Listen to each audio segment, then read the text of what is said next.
Yo, what's going on after the fight? Well, it's your boy Monty back with another one, man. And we here to talk some boxing, family.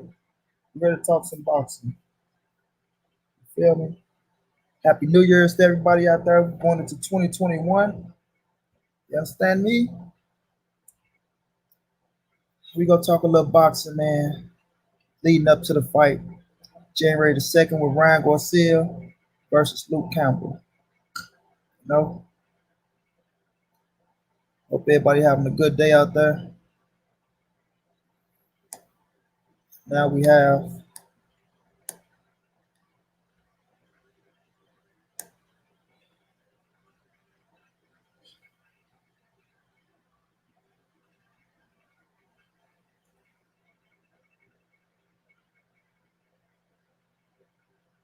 sorry, fam, sorry. Yep. Going into 2021, man. We headed that way. We got about 4 hours. 4 hours heading into that deal. My brother, Mr. Shelter, what's going down? My brother, Tony Rome, what's going down? Tony Rome, Marcus Hayes, what's going down, bro? Happy New Year's to y'all, bro. Happy New Year's to y'all, brothers, man. Thank y'all for being solid and being right with the kid for a while, dog. Especially my bro, Tony Rome, Mr. Shelter, Marcus Hayes. You feel me? Y'all hit that like button for me, make sure I come in the building. Yeah, we're going to talk Ryan Garcia, Luke Campbell. I want to talk the second half of 2020 because when PBC started jumping off, that shit got to be in fire. Dela Hoya disses Canelo Alvarez, the big fucking Ryan Garcia. Then he say some stupid shit like he think Ryan will walk through tank like Dela Hoya, you back on that blow. Dela is back on the blow.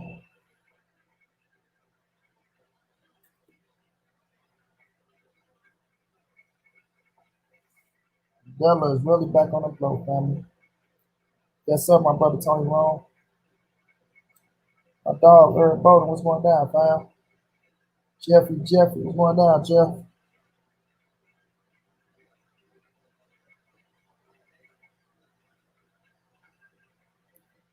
Yeah, Devin, what he gonna say some silly nonsense shit that like that. Like he know he was tripping. You know what I'm saying? He know he was tripping. He know he was tripping. You feel me?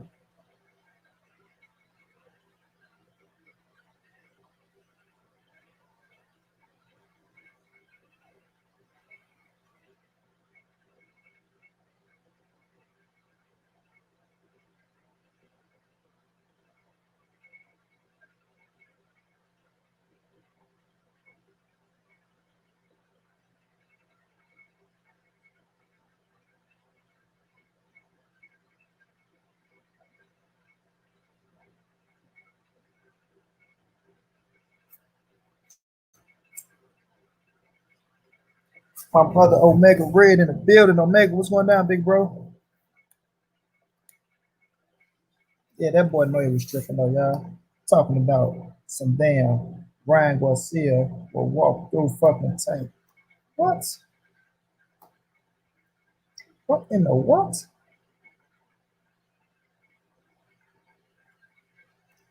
You feel me? What in the what are we talking about here?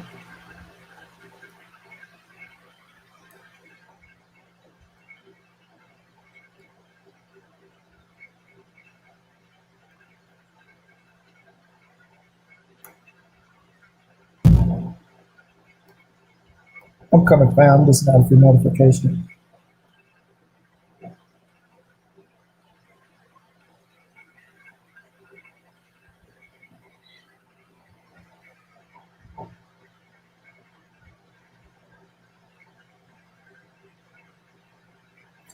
Man, my brother Marcus Hayes, thank you so much, fam, for the love, man. Appreciate the donation, bro. That's real. Thank you, bro.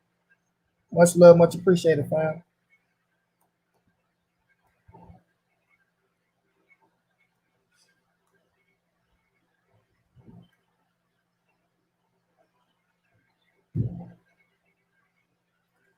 I'm coming though, fam. Y'all give me 1 second.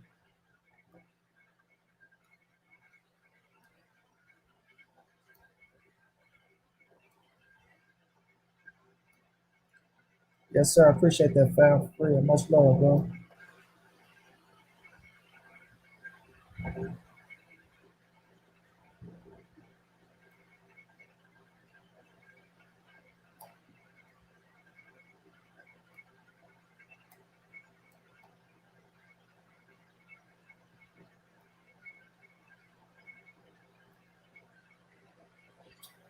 So, who am I missing? Mo Boxing. Happy New Year's, bro. Thank you for jumping in, bro. Salute to you, bro. TJ Sports Nation, my bro. What's going down, TJ? Much love, fam. Thank you for jumping in. Happy New Year's to y'all, man. Yeah, can y'all believe what Dela Hoya said?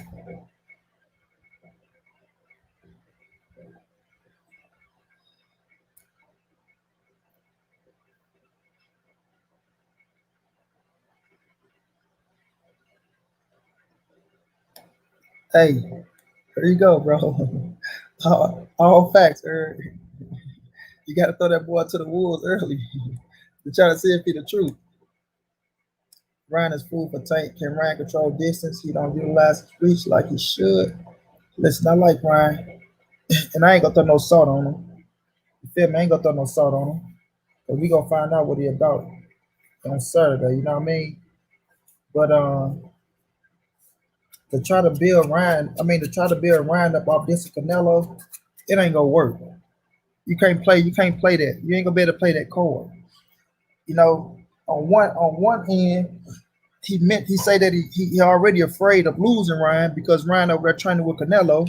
And then on the other end, he try to, you know what I'm saying, throw salt on Canelo to build up Ryan Garcia, which is not gonna work because you got Ryan Garcia who's heavily influenced by Canelo Alvarez more than he's influenced by Oscar De La Hoya. Uh-huh. Uh-huh, Jeffrey. That's a fact.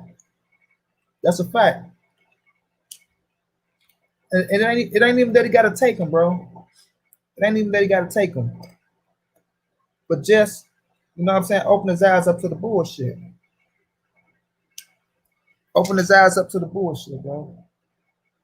And once you under a situation, right, like Canelo and Ryan, 1 second, y'all.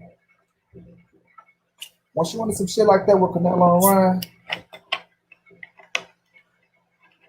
it's all about it's all about the influence.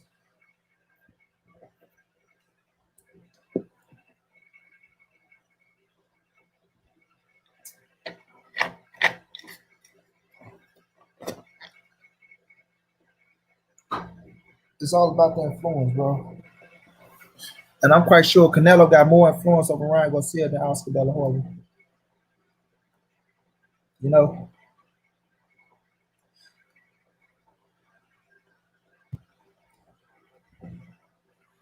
they not trusting. They not trusting Oscar ass like that, bro. They're not trusting Oscar like that. You know what I'm saying they not trusting him.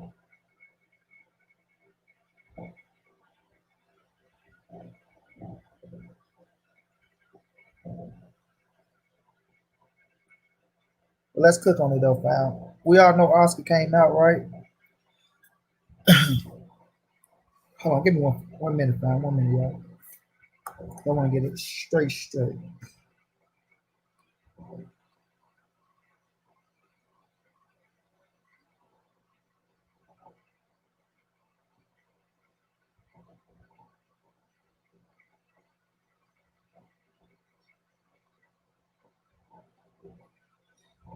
Hey, we gonna cook on Tank and Devin too, because I'm seeing some little things out there. You feel me? Seeing some little things out there where they trying to throw my dude Tank under the bus for Devin, dog. We ain't gonna rock out like that. We ain't gonna rock out like that. I like Devin. I like Devin a lot. And we ain't gonna down Tank to big Devin, just like I ain't gonna let them down Canelo to big up Ryan Garcia. That ain't gonna happen. These boys are going to they going a little bit too far.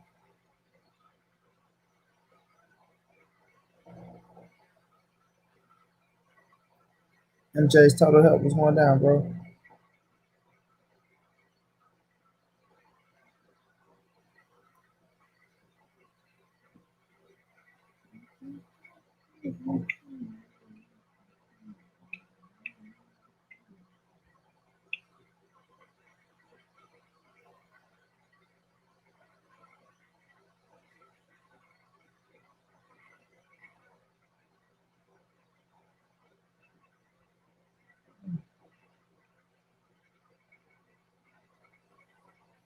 My brother kind of local. What's going down, Kano?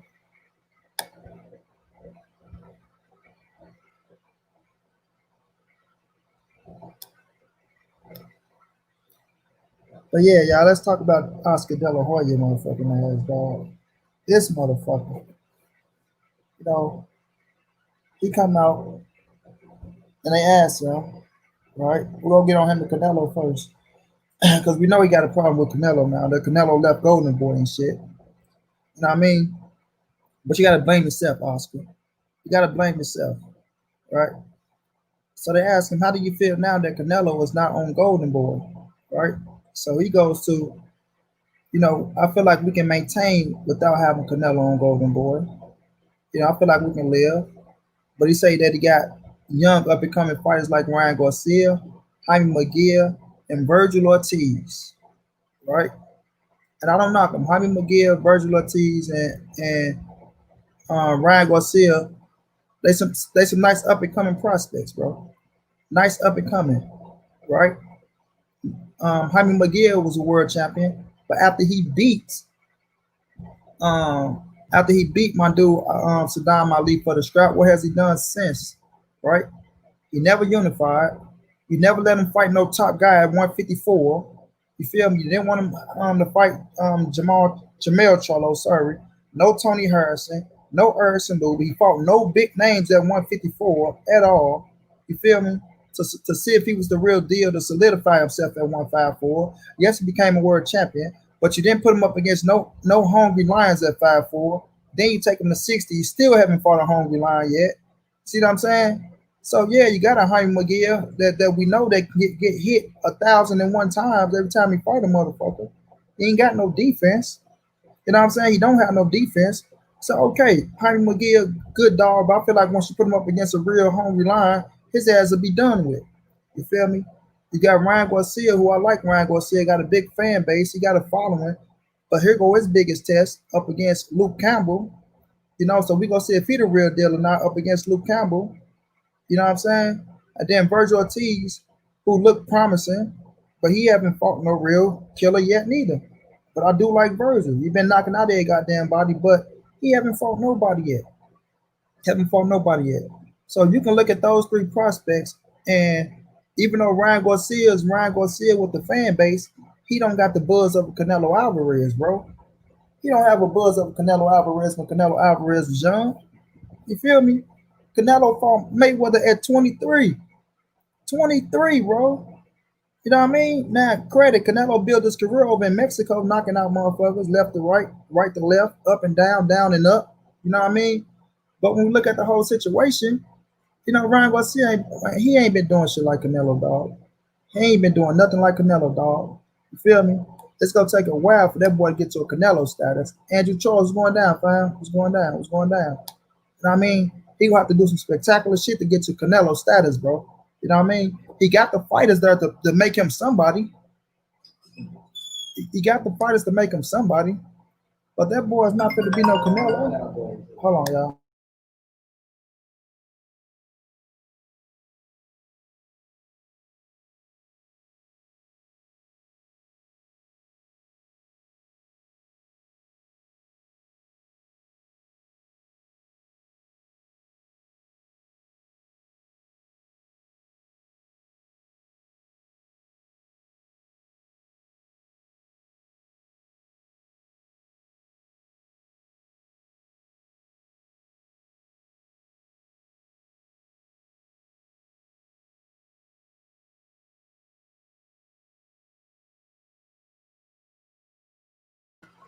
My bad, y'all. So he got look.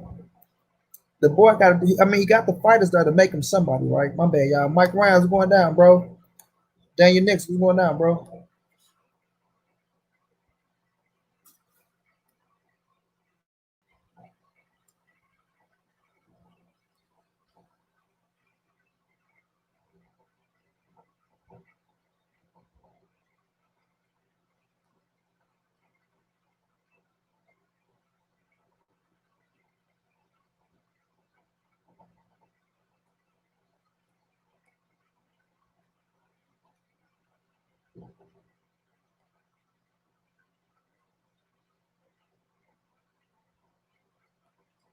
Truck I found, my bad.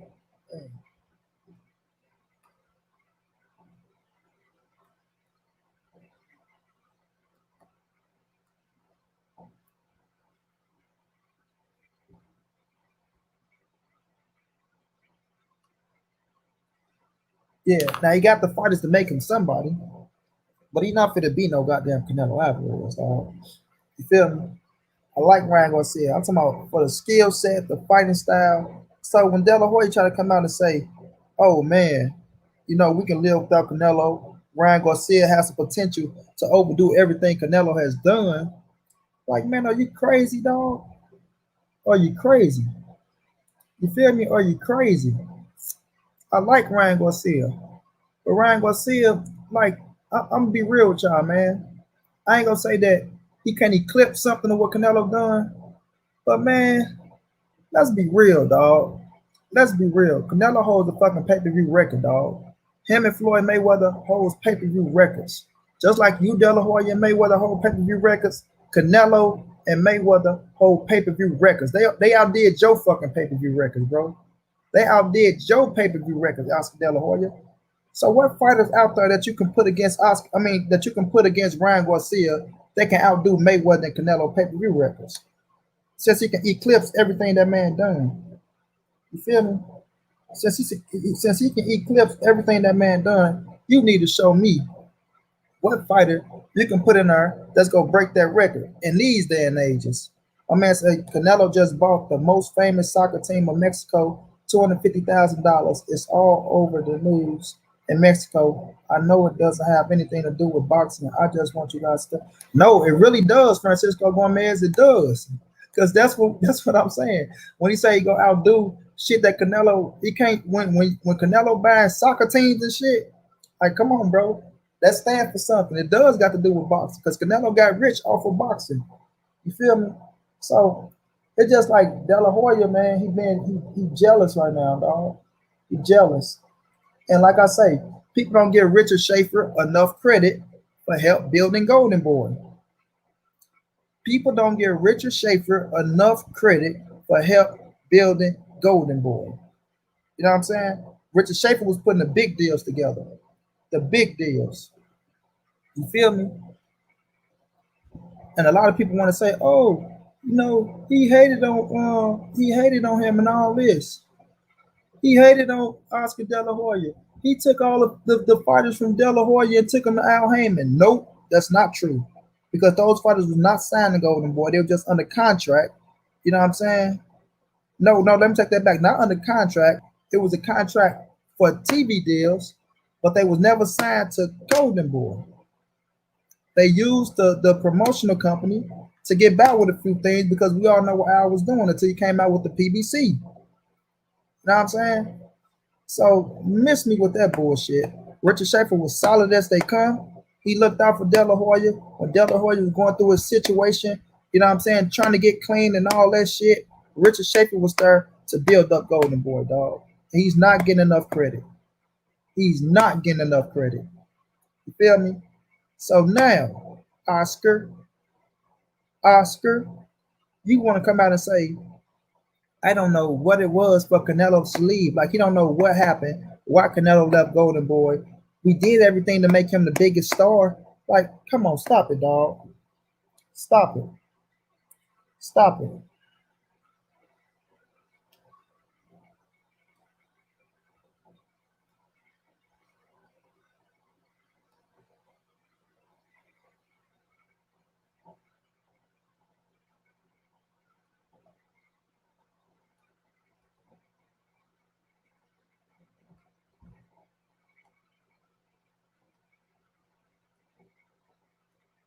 You know what I mean? Stop it, bro. Please stop it. Please stop it. You know what the reason why Canelo left Golden Boy? The same reason Ryan Garcia was about to leave Golden Boy. You know what I mean? The same reason Ryan Garcia was about to leave Golden Boy.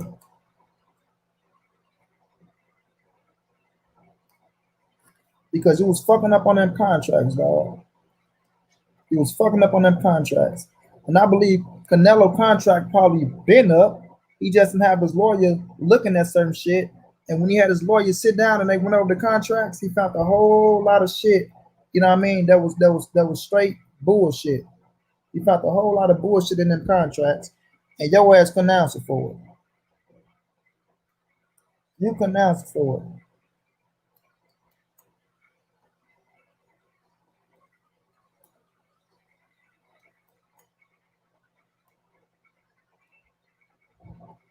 You know what I mean?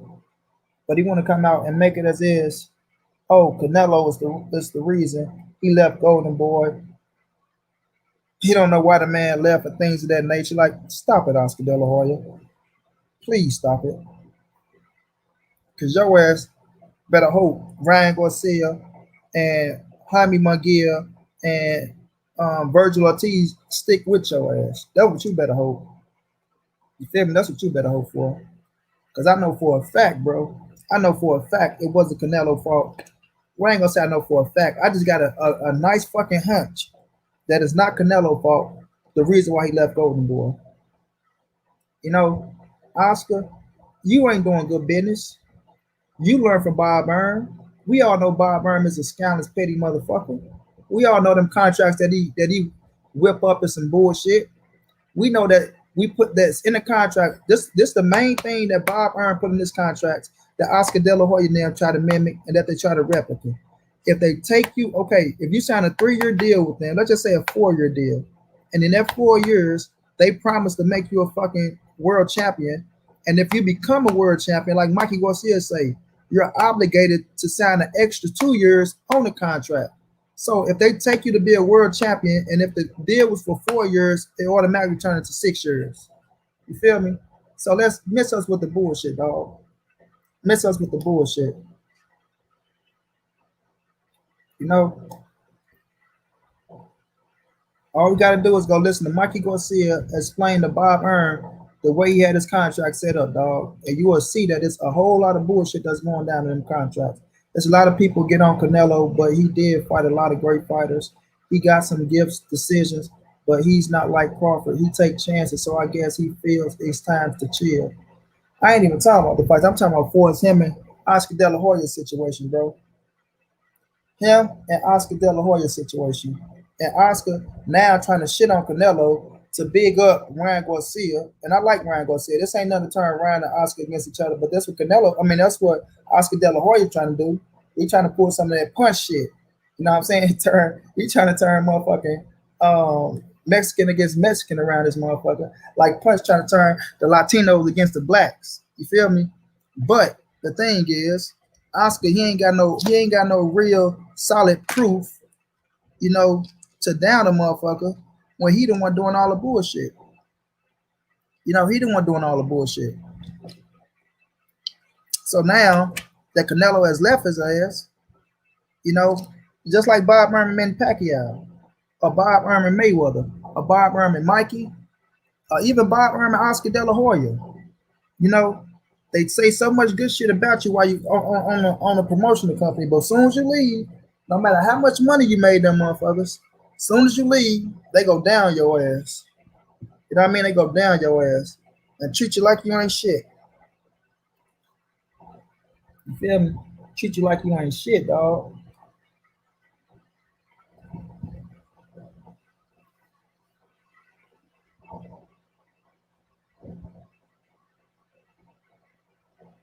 I'm gonna let y'all hear it, bro. I'm trying to find the shit without getting flagged for them. Okay.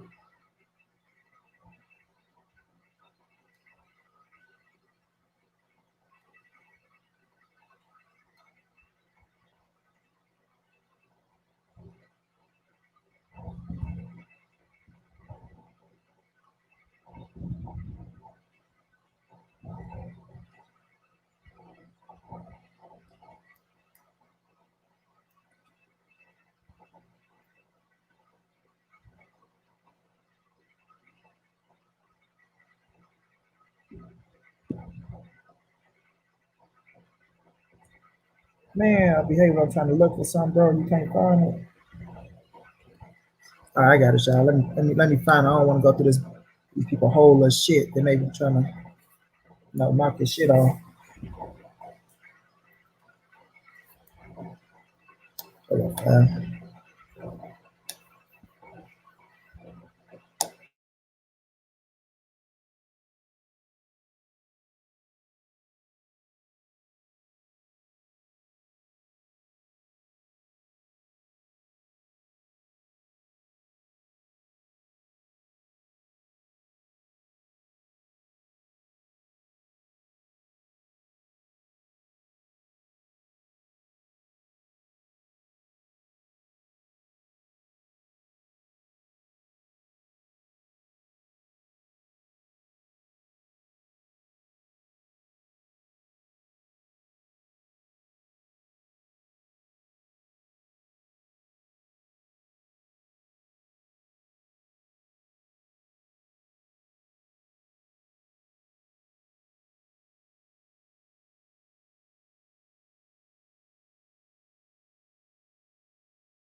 All right, if I want y'all to listen to this real fast, man. I'm trying to find this shit without going through these people whole thing. Y'all know me. I'll be yeah, I ain't gonna say.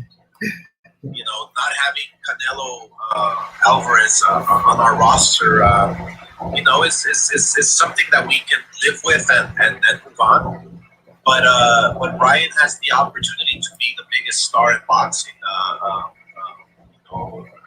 that can surpass whatever Canelo has accomplished. So I'm definitely looking forward to this fun ride along with him. Now, you talk about fighters having a lot of voices in their ears and such. Of course, Ryan trains with Eddie Reynoso and Canelo.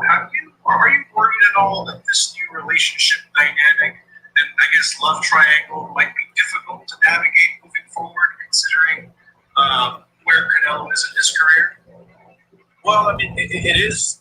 I do worry. Obviously, I do worry. Absolutely. I still, to this day, don't know what exactly I did wrong. Career. We build him to be the biggest star in boxing, and there's nothing wrong with that. But I think Brian, he knows what he wants, and we're on the same page. And that's why I feel that. That's why I feel that it can be this fight here with Campbell can be a breakthrough fight for him. Because like you mentioned, when I was 23, I'm gonna stop right there because I'm going a little too far with his ass. But man, y'all heard this dude talking about it can surpass everything Canelo has done. Come on, Dela Hoya, bro. Stop the bullshit, bro. Come on now. Him beat Luke Campbell is gonna make him the biggest face in boxing, huh? Dela Hoya need to get off the bullshit, fam. You need to get off the bullshit. Because now you trying to shit on Canelo because you don't get him no more. And you banking on Ryan Garcia, like my man said. Now you gotta feed Ryan ass to the motherfucking Lions earlier than you expected because you really didn't want Ryan to go on there with them hungry Lions like that. Now I mean, it's about if they asked you a few years ago, you would have said, "Oh, he's not ready for Tank," but right now he'll walk through Tank. Who the fuck has he beat to show that he can walk through Tank? Like in that little moment of time, who has he beat to show you that he can just walk through Javante Davis like that and that he's the real deal when he's finally taking his big test? You know what I'm saying? You haven't even beat Luke Campbell yet, dog. You haven't even beat Luke Campbell yet. Now, if you was to put Tank in the ring with Luke Campbell right now, Tank would be favored to knock him the fuck out. Tank would be favored to knock Luke Campbell the fuck out. You know what people be saying? Why is Tank fighting Luke Campbell right now? What is that going to prove for Tank? You feel me? And I'll be giving Tank credit for Luke Campbell because I like Luke Campbell. I know what he is, but just what Tank could be getting, the backlash should be on Tank. Why is he fighting Luke Campbell right now? You know what I'm saying? But for Ryan Garcia, it's cool because this is his biggest test. He never fought no goddamn body. He did. He never fought no damn body. So you're going to put up here and say that this man will walk through Javante Davis, dog? He will walk through Javante Davis like he just wet tissue? Oscar got to be back on that A1 YOLO, dog. Gots to be. Gots to be, dog. You feel me? Shit.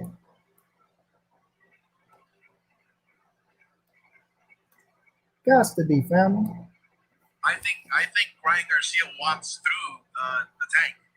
And if you were to ask me like 3 years ago, I would have been kind of like maybe questioned it. But now that Ryan Garcia is the fighter who is improving, the fighter who is growing, the fighter that's getting stronger and faster, I think Ryan Garcia walks right through the Tank. I really love the Tank fight. Oh shit, dog. This dude Oscar Dela, what are your soccer training clothes right now, bro? Oh shit, Oscar. Let's, one more time, y'all. One more time. Hold on. I think Ryan Garcia walks right through the Tank. I really love the Tank fight. I think Ryan Garcia walks through the Tank. And if you were to ask me like 3 years ago, I would have been kind of like maybe questioned it. But now that Ryan Garcia is the fighter who is improving, the fighter who is growing, the fighter that's getting stronger and faster, I think Ryan Garcia walks right through the Tank. I really. Oh shit, dog. Oscar don't even sound fucking confident in that shit, yo. Oh man. God damn, Oscar. He said, I think Ryan Garcia walks right through the Tank. You know, man, listen. I ain't gonna shit on Ryan Garcia because Oscar De La Hoya motherfucking ass, dog. I like Ryan Garcia. You feel me? He just not gonna surpass no Canelo Alvarez. I'm sorry, fam. I'm sorry. He got the potential to be a big star in his boxing game. Don't get me wrong. You know, Ryan fan base is growing. You know, he's a Mexican American. You know, he got that going for himself. I don't even think Ryan Garcia can fucking speak Spanish right now. He probably learning. His mother don't even speak Spanish. You feel me? So he got to learn how to speak Spanish to be that crossover star to get all the, you know what I'm saying, the Latino people on this side of shit. They go fuck with him because he's Mexican. What, you see that response? This man gonna surpass Canelo Alvarez, dog. Oscar, cut the bullshit, man. Please cut the bullshit. You feel me? Please cut the bullshit.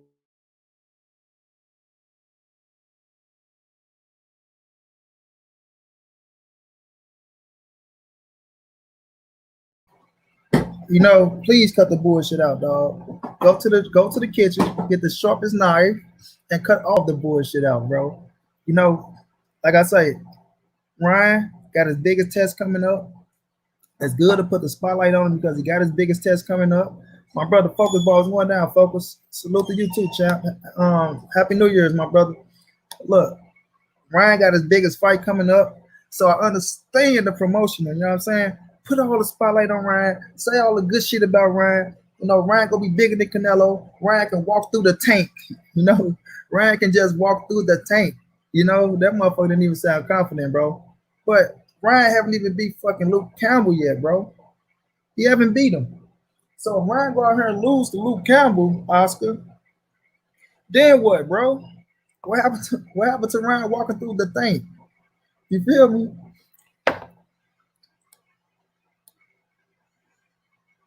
Yeah, man. Dela tripping, Francisco. Dela on that good A1, man. Dela got that package in the mail.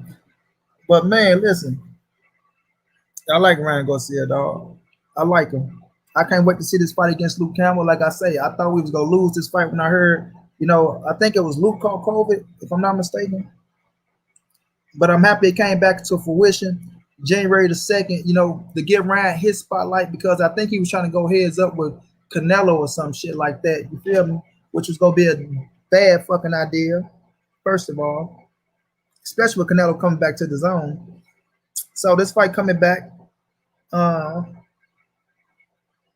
January the 2nd on Saturday. It's gonna be a good one.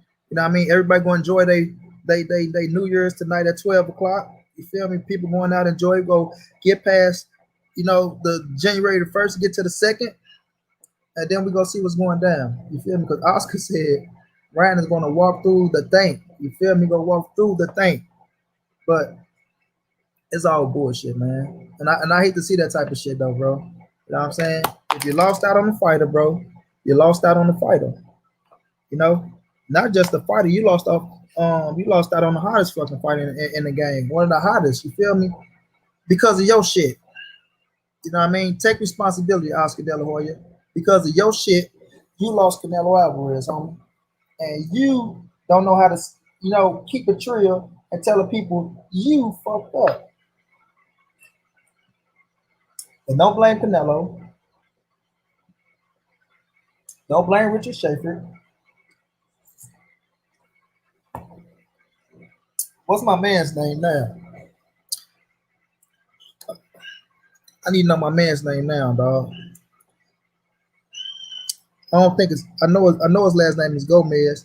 I don't think his first name is Eddie though. But I gotta get my man's name. The matchmaker now in Golden Boy. Somebody help me out, man. What's the matchmaker name in Golden Boy, bro? I want to say Francisco Gomez, if I'm not mistaken. I want to say his name is Francisco Gomez, bro.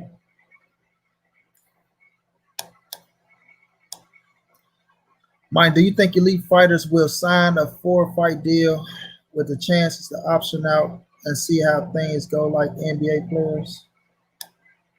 I don't know, bro. I don't think it worked like that, my G.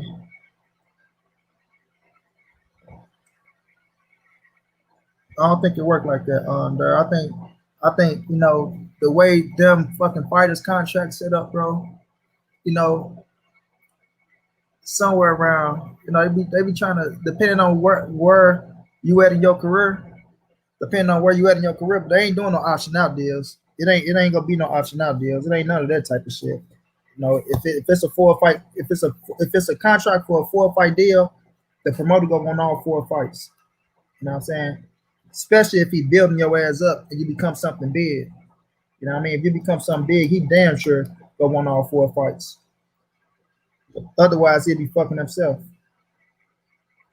You feel me? Otherwise, he'd be fucking himself.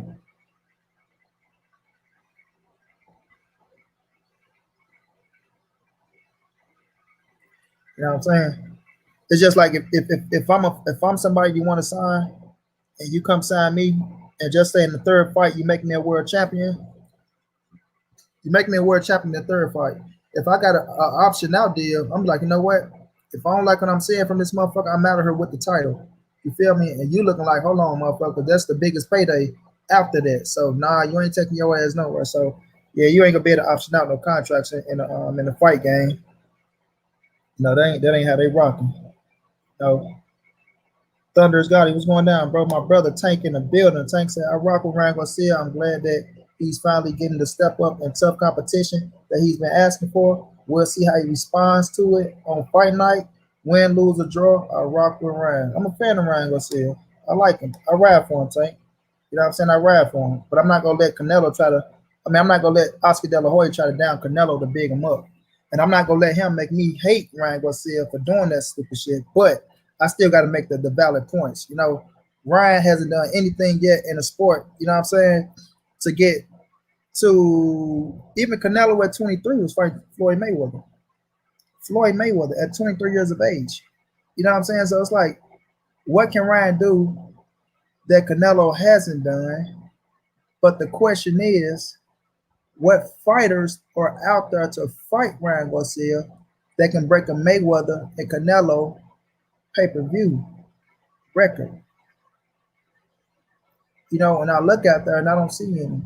Even with my bro Gervonta Davis, even with Teofimo Lopez, Devin Haney, you don't see a fight out there that's in that magnitude to say he's going to surpass everything Canelo Alvarez done, as if what Canelo done is just mediocre.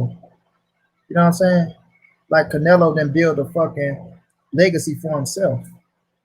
So let's cut the bullshit here, Oscar De La Hoya. It's good to try to promote your fighter.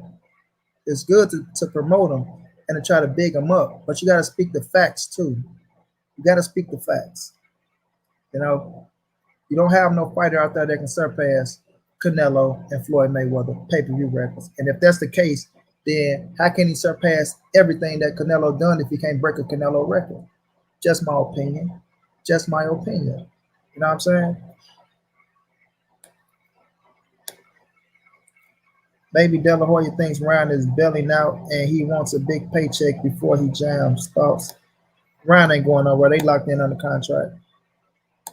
You know, they locked in under contract, bro. So it's go, and they just re-signed a new contract. So I'm quite sure, you know, he locked in for a few. But Oscar said he a little worried. He mentioned that. He said, I'm a little worried about whispers in his ears and things of that nature because he went through the same things that Ryan Garcia is going through, to where it was whispers in his ears where people was telling him maybe to shoot out on Bob Arum, things of that nature.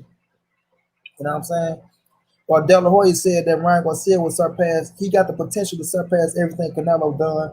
And he said it with ease, like what Canelo done was just mediocre. You know what I mean? Like, yeah, Canelo did some little shit in the game, but, you know, Ryan Garcia has the potential to surpass this, that, and the third. Like, Ryan ain't got no goddamn buzz like that behind him, dog. He ain't got no buzz like that. Like, you know what I'm saying? Like the Canelo buzz. You feel me? Like Canelo had the whole Mexico behind him, bro. The entire Mexico, and then came over here and stole America as well. Because America fuck with Canelo. Now you're over there in England whooping their ass. You feel me? Now Canelo over in England whooping their ass and shit like that. So it's gonna take a, you know, a hell of a game plan if Oscar got it in him to surpass the Canelo with a Ryan Garcia. And get this, family. Canelo is still active and still arguably the biggest name in boxing. You know what I'm saying? Like the man is still active. We acting like Canelo is out the game. The man is still active. The man is still active and have fights set up from 54 to 68. Fuck 68, from 54 to 75. You know what I mean? So shit, now 47 to 75 because you got Spence name in the motherfucking books. Not saying he go fight Spence at 47, but I'm just saying fighters from 47 to 75, dog. From 47 to 75, dog. Canelo got options. And not only options, he got a lot of fucking options. A lot of fucking options. You see what I mean? So I just like to give respect where respect is due. I like to put things in a proper perspective, man. Just being me, dog. I don't know. Just being me. You know? So when Oscar say shit like that, it's out of despite, and we know that it's a little jealousy there. It's a little jealousy there, it's a little bias there, and a little envy, and you're kind of pissed off because you lost Canelo Alvarez, and he was keeping Golden Boy afloat for X amount of years. So you should be praising the man instead of trying to shit on him. You know what I mean? Y'all made each other a whole lot of fucking money. You know what I'm saying? Y'all made each other a whole lot of fucking money. You did. So don't just try to blame fucking, you know, oh, I don't know what happened. I don't know. The only thing we did was make him the biggest star in boxing, and that's not bad. Yeah, it ain't bad, but tell us what the bad shit is. Don't make it like that was the only thing, motherfucker. It had to be some other shit in there. My bro Tank say none because there's only one Mayweather, and regardless of how good Ryan is, is or is not, there is no dance partner like Mayweather out here for Ryan, even if he was on Sal's level at this age in his life. Exactly, Tank. Exactly, bro. You don't have a Mayweather out there for that man to break a Mayweather and an Oscar De La Hoya. I mean, Canelo Alvarez record. You know what I mean? You don't have nobody like that, bro. So when you speak, you got to speak in the right terms. The right terms. Canelo went for what? 54 to 75? That's 4 divisions, dog. A world champion in 4 divisions. 4. 4. You know what I'm saying? And still have big fucking fights out there. Still have big fights out there, bro. You know, still have big fights out there. So it's gonna take a lot for Ryan Garcia, you know, to fill those Canelo Alvarez shoes, Oscar De La Hoya. Shoes. Not just shoes. Cause them shoes, you gotta put the shoes on that motherfucker. Cause Canelo got some miles on them motherfuckers, homie. Mike Brown TV, what are your thoughts on Naoya Inoue? Is he really the monster? You're fucking right, he is. You're fucking right, he is. Inoue is a bad boy, dog. Inoue is a bad boy. When you go up division after division, beating the best dog, you gotta get a credit. You gotta get a credit. People say he's a nobody because they don't know who he fighting, but not knowing he fighting the best in each weight class he move up to. You know what I'm saying? So, man, he just won the bantamweight tournament. That's my guy, man. I fuck with Inoue the hard way, dog. The monster is the real deal. He's the real deal. When you finish a fight with a broken jawbone and a broken eye socket and a fucked up rib, dog, you are somebody to me. You're somebody. People always say they want fighters. Oh, he had a broken eye socket. Oh, he had that. He quit it. Oh, he quit it. Oh, he's not tough. He quit it. But this motherfucker finished the fight with a broken jaw, broken eye socket, and a fucked up rib, dog. You know what I mean? And then make not one complaint. Didn't make not one complaint, bro. Just went out there, did what he had to do to make sure he get the win against Nonito the Nerve, and he got that bitch. You know what I'm saying? He got it. So, man, Inoue is the real deal, bro. And he's on my pound for pound list. So if people say they're not putting Inoue on their pound for pound list, that's them, bro. But Inoue is on my pound for pound list. He the real deal. He is the monster. People talking about, oh, well, when he go to 122? To me, he don't have to go to 122. He did it in 3 divisions already. You feel me? He did it in 3 divisions already, bro. If you feel like that's the last division you can make, then be my guest. You don't have to go up anymore, dog. But Thunderous Gotti, he is the real fucking deal. Don't let nobody tell you different, bro. Don't let nobody tell you different, bro. Inoue is one of the he's a Hall of Famer. He's a Hall of Famer. He's one of the greatest fighters to lace him up, bro. Because that shit ain't easy. That shit ain't easy, bro. And he just not a knockout artist. He don't just go in there and knock you the fuck out like he just got to knock you out. Inoue is skillful. He set that shit up, dog. He set it up. You feel me? Now, I had him winning the bantamweight tournament anyway. I thought it was going to be him and Ryan Burnett. You feel me? But it turned out to be him and Nonito the Nerve because Ryan Burnett fucked his back up in the Nonito the Nerve fight. And, man, I wanted Ryan Burnett and Inoue. But, you know, Inoue the real deal, my brother. He's the real deal. My brother Marcus Davis. I don't want to say Happy New Year's to everybody. My brother Tank, who always got my back. You feel me, Tank? I love you, my brother. Thank you for always looking out for me, dog. Even if you ain't got it, you make sure you still give it if you ain't got it. And that's why I appreciate you so much, champ. But Happy New Year's to you, big bro. Happy New Year's to everybody in the building with your boy. You feel me? Much love to y'all, man. Wish y'all nothing but good things in 2021, man. And continue to prosper in whatever y'all do, fam. Marcus Davis said Ryan Garcia and Dela Hoya better back all that talk up on Saturday when he fight Luke Campbell. He better destroy Luke Campbell. See, I ain't gonna put that much pressure on him. I'm gonna tell you what. Hold on. My dude Dar say thanks for that info. I subscribe to your channel. Much respect. No doubt, dog. Much respect for subscribing, champ. Rumors: Canelo returned at 35 years. At 35 years of age, what fighter should the next 5 fights be? Thoughts? Thanks. I ain't gonna go that far, champ. My brother Supreme beats boxing talk. Supreme, I heard you finna do the rap battle, man. I supposed to did it with old boy, man, but I got caught up in some family shit, dog. You feel me? So a whole lot of shit got to happen, dog, to where I couldn't even, you know what I'm saying, get down and concentrate. But I got my first round. I still got like, I'm like 80% done with my third round. But the second round, shit, I was gonna have to do that shit, but I couldn't fucking concentrate. But hey, Supreme, hey, I was gonna kill that boy. I'm gonna let you hear what I had for him, though, champ. I'm gonna get your number. I'm gonna let you hear what I had for him, Supreme. Thunderous Gotti, yes, his skills are great. I want to see him against Casimir or Neri. Yeah, those would be good fights, bro. My B-More brother in the building. Laura Sweat, what's going down, bro? What's going down, champ? My brother Tank say peace and blessings, money. Oh, you already know, Tank, man. You already know. The real Wayne, what's going down, champ? Toby Burlett, what's going down, fam? But damn, what was I at, fam? Damn. I forgot what I was talking about. I lost my train of thought. Oh yeah, Inoue. I was talking about Inoue. Yeah, he the real deal. But with Canelo, man, I just want the proper respect put on Canelo, man. I know a lot of people call him a cheater, things of that nature. A lot of people got a lot of different feelings about Canelo. And I don't want to change nobody's feelings. You know what I'm saying? Like, I know the history of Canelo. I know what happened with his ass getting caught with the congrural and shit like that. And if that turns some people off, then that turns some people off. And I ain't here to convince them people to try to turn it back on for his ass. You know what I mean?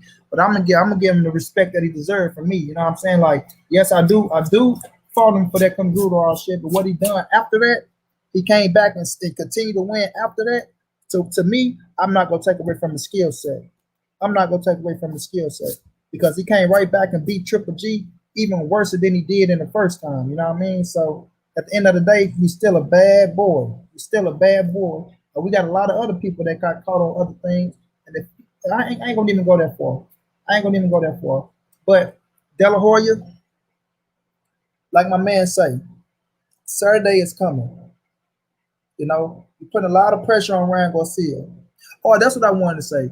He don't have to destroy Luke Campbell now. You know what I mean? But he do got to beat him in impressive fashion. You know what I'm saying? Destroying is you go out there and you better not lose a round. You know what I mean? You ain't got no leverage to lose not one round. You better go out there and from round one, if it go to 12, you better win every round. And if you knock him out, you better look impressive with the knockout. No, because Luke Campbell is a hell of a fighter as well, man. He's a hell of a fighter as well. And to me, I don't think he fought nobody to get him ready for a Luke Campbell. You know what I mean? He haven't fought nobody, in my opinion, to get him ready for a Luke Campbell. So if he go out there and if he win that fight, even if it's a tough fight and he pull that motherfucker out, I'm still going to give him credit, bro. I'm not going to take that away from the kid. I ain't going to put that much pressure on him. But the way Dela talking, you know what I'm saying? He'll make people think that way. I just want Ryan to win. I don't like when people say Davis got to destroy Gamboa and Haney got to destroy Gamboa, even Ryan got to destroy Luke. I think that there's more ways to look impressive than KO. Exactly. That's what I'm saying, Tank. That's exactly what I'm saying, Tank. You feel me? Like, I ain't going to put that much pressure on the kid to say where he got to destroy. Like, you got to go out there and seek and destroy to where you ain't got no room for error. And that's what goes wrong with these fighters and these kids nowadays, because they think they got to go out there and look impressive. And, oh, I got to one-up this dude. No. You just got to make sure you win a motherfucking fight. No matter how you got to win the fight, you better make sure you walk out of that ring with the W by any means necessary. You feel me? Because that's all that matters at the end of the day, like Floyd tell you, the W. Goddamn me. Until you fight when they put the pressure on the ones that try to put the pressure on you, until you fight that guy, say, okay, you said I beat him. I didn't look too impressive. You beat him. You look like that. Well, let's see what you can do against me, motherfucker. You feel me? You know what I'm saying? So at the end of the day, you gotta keep it trio, dog. Keep it trio. And I ain't gonna put so much pressure on these fighters to where they gotta go out there and they fuck around and put too much pressure on themselves and fuck around and lose the goddamn fight. Now we in some bullshit. You know what I'm saying? Now we in some bullshit. You know, but I like Ryan Garcia, man. I'm a fan of Ryan Garcia. I think the power of Ryan Garcia is real. You know what I mean? It's real. It's not no fluke. It's not no fake. The way he knocked motherfuckers out and the way they fall, oh Lord. Yeah. Ryan Garcia make your ass do that little tingling dance. You feel me? That little tingling dance where everything go numb on your ass. So he a hell of a puncher, dog, and he confident. I like his confidence, bro. But guess what? Luke Campbell is confidence as well. I liked it the press conference today. I like the press conference today. They both was talking knockouts, you know. But I like how Ryan Garcia checked the little the I can't even get it. The man who was the moderator. Shit, can't even get the damn word out. You know what I mean? I like how he checked him though. Like, okay, Ryan, you know, is your job to get them past this? Like Ryan said, listen, I've been in the fights. They haven't been able to bring it out of me. You feel me? If they's not able to bring it out of me, it's not my fault. It ain't my fault that they can't get me to go 12 rounds. If Luke Campbell the guy to get me to go 12 rounds, then you guys will see that I can last 12 rounds. You feel me? But if he's not, then he's gonna get his ass knocked the fuck out like all the rest of them. You know, the round looked like he was a little agitated as well. I liked that shit too, dog. I liked it because he kind of checked him a little bit. You feel me? I'm like, look at Ryan. Look at Ryan with the big boy draws on in this motherfucker, dog. Boy, putting them big boy draws on. Andrew say, that's why Haney is going to have a great career, in my opinion. He may not be a KO artist, but he's going to be winning the rounds. I think it's Gomez, Golden Boy. Yep, Gomez. Thank you, Marcus David, bro. That's what it is. That's exactly what his name is, bro. Gomez, bro. Gomez ain't got shit on Richard Schaefer. You feel me? What that boy say? King Kong ain't got nothing on me. And Gomez, you can't touch Richard Schaefer, dog. And I like Gomez. I ain't got nothing against him. I ain't got nothing against him, dog. But you ain't no Richard Schaefer. You know what I'm saying? You ain't no Richard Schaefer, dog. You ain't. You ain't no Richard Schaefer, dog. I'm sorry. I was impressed when Andre Ward got knocked down and then got back up to beat Daniel Boone early in his career because he hit his ass with that Daniel Boone. And Daniel Boone knocked out somebody else. Did he knock out Madonna Stevenson? Sometimes rising through adversity like Floyd did versus Mosley and Zab are more impressive than KOs. Exactly, bro. Not just that. I mean, the Chop Corley fight, the with Floyd and Chop, with Floyd and Castillo. Floyd had a lot of fights where he had to go in that thing and take it and give it. You feel me? But yeah, man. We got to start putting the proper respect on these fighters' name. But Ryan Garcia, dog, this your time, bro. This your time. This your time, bro. Justin Troubles, Happy New Year to you too, fam. Happy New Year to you too, my brother. Yeah, Gomez is the president of Golden Boy, and he is a good dude and promoter, but he ain't no Richard Schaefer. Nope, bro, he ain't no Richard Schaefer, dog. I'm telling you, man. Richard Schaefer built Golden Boy. You know what I'm saying? That shit was that's Dela Hoya made Golden Boy. Don't get me wrong. He's the Golden Boy. It's his company. We all know that. He run that bitch. CEO. You know what I'm saying? CEO. You can't take nothing away from Dela. You feel me? I love Dela Hoya as a fighter. That's what y'all don't know. Dela Hoya is one of my favorite fighters of all time. When you play me on fight night, I'm fighting your ass with Dela Hoya. I'm going straight to Oscar, and I'm going to beat your ass. I'm going to beat your ass. You might get Sugar Ray Leonard. You might get Tommy Hitman Hearn. You might get Roberto Duran. You might get Julio Cesar Chavez. But I'm going to beat Oscar De La Hoya, and I'm going to beat your ass. You understand me? But Richard Schaefer was making all the big business deal. Richard Schaefer, you know, was the reason that, you know, all these fighters wanted to come over that way, you know, and he made it happen, dog.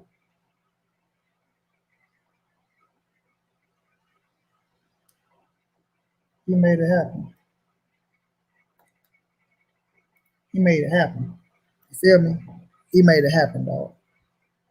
A lot of people shit on Richard, dog. Don't give him no credit.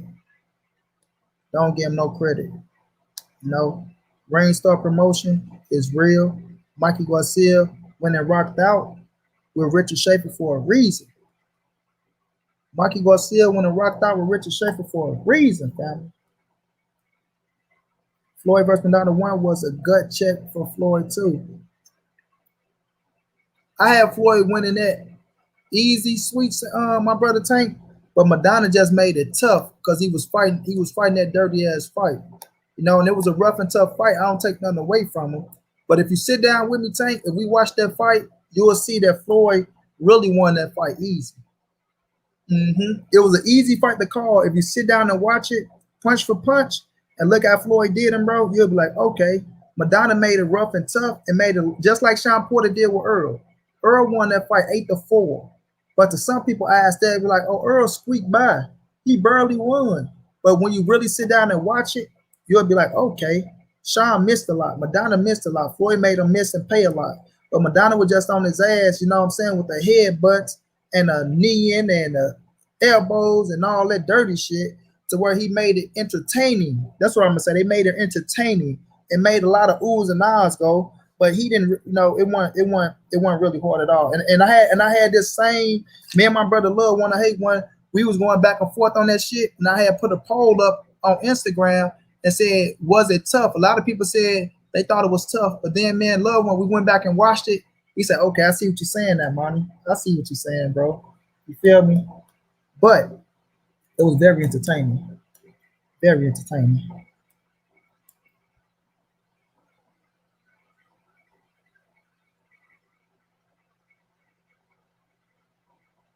But yeah, Ryan Garcia, though, I think Ryan Garcia got the potential to be a hell of a fighter, bro. I think he got the potential to be a hell of a fighter. Let me not take nothing away from him because he got a hell of a fan base. And I do think he wants Gervonta Davis. But when Dela Hoya talking about he just walked through the tank, he just walked through the tank. One more again, y'all. One more again. Then we gonna move on to, you know, this Devin Haney and Tank situation so we can put some things in the right perspective.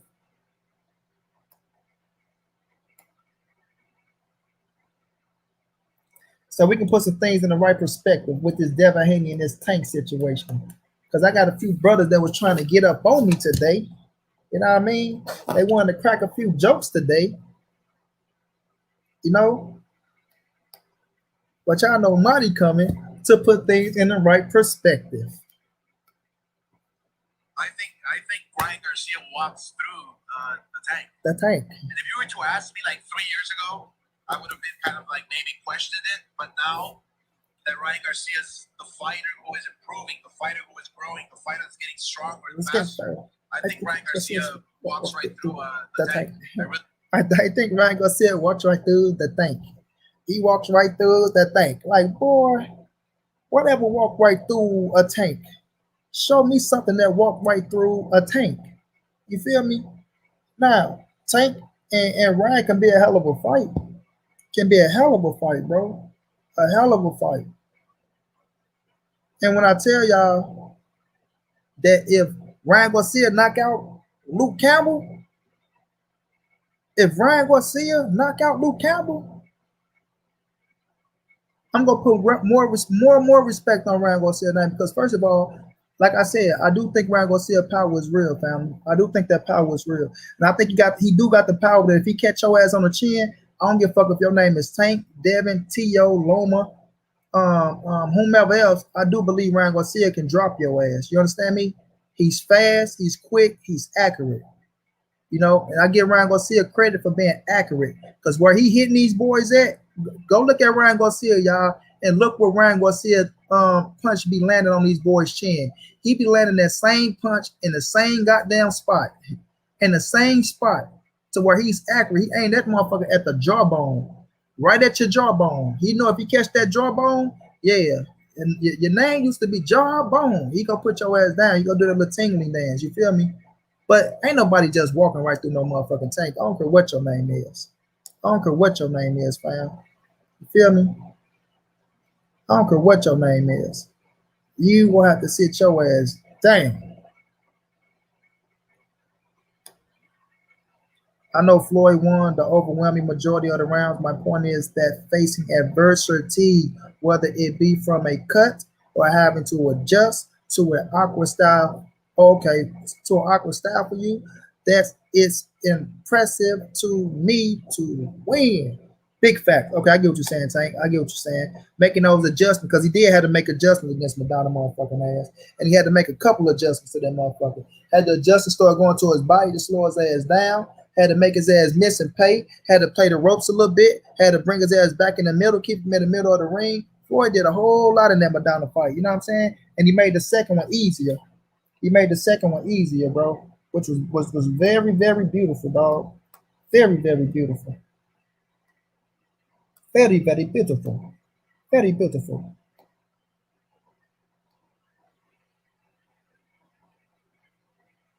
You know what I'm saying? Ryan Garcia, Javante Davis gonna be one hell of a fight, fam. I want to see that fight bad as fuck too. I want to see that fight. I want to see it. I want to see it. But like I say, first Ryan got to get past fucking Luke Campbell. He got to get past Luke Campbell.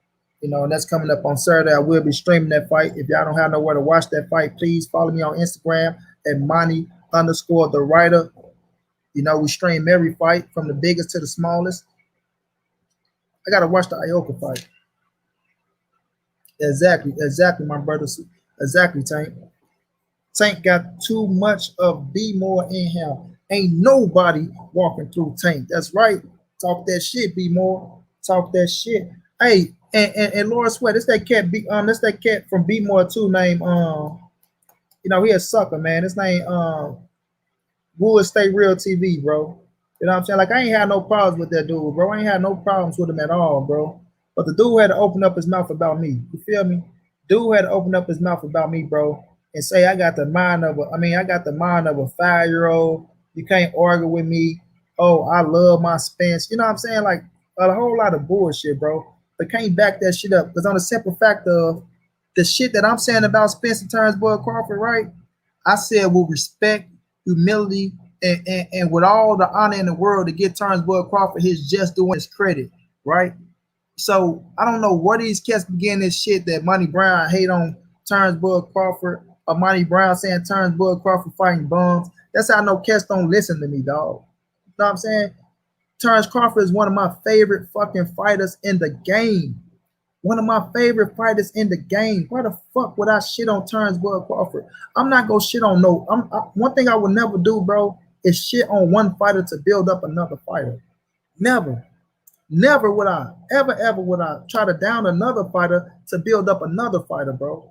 If I'm building up a fighter, it's off of what that fighter did and what he accomplished. You know what I'm saying? Off of what he did and what he accomplished. And with the other fighter, whomever he go fight, I'm going to give him his credit and his just due, because what's good is discrediting this fighter. And then when this fighter beat that fighter, you want to say this fighter, this, that, and the third, but you just down this fucking fighter right here. You know what I'm saying? You feel me? So cats just be talking, bro. They just be talking. Cats just be talking, bro, to try to get clout and shit. And I hate a clout chaser, bro.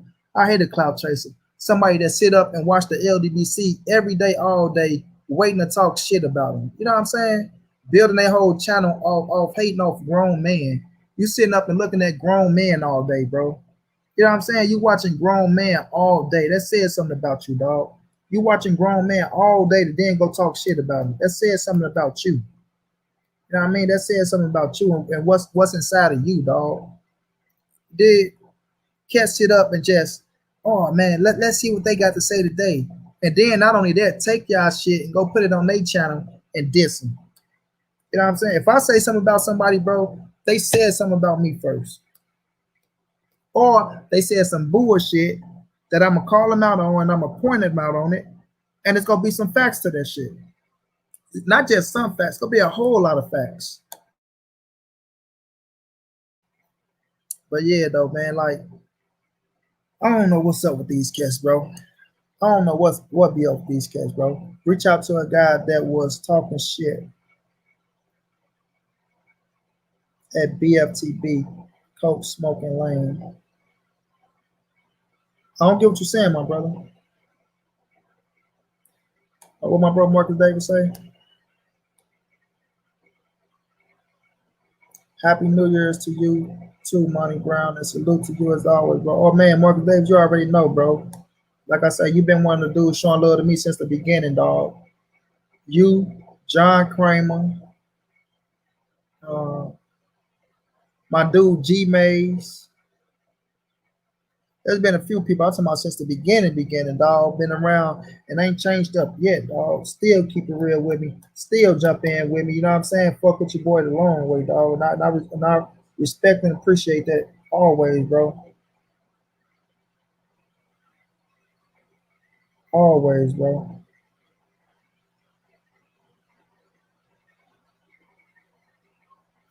But yeah, you know what I mean? These dudes, man, they word as fuck, dog. They word as fuck. Stupid word, bro. Stupid word. They sit up and wait for they want somebody to say their name so bad so they can go have some content. Oh, he said my name. He said my name. Oh, he said my name. Let me go make something real fast. He said my name. A guy from her, I had to check. Oh, okay, I got you, bro. Hell yeah. These cats, they just be talking though, bro. Especially after Dela Hoya says Ryan going to go through Tank. He better look good against Luke Campbell. He necessarily don't got to destroy him.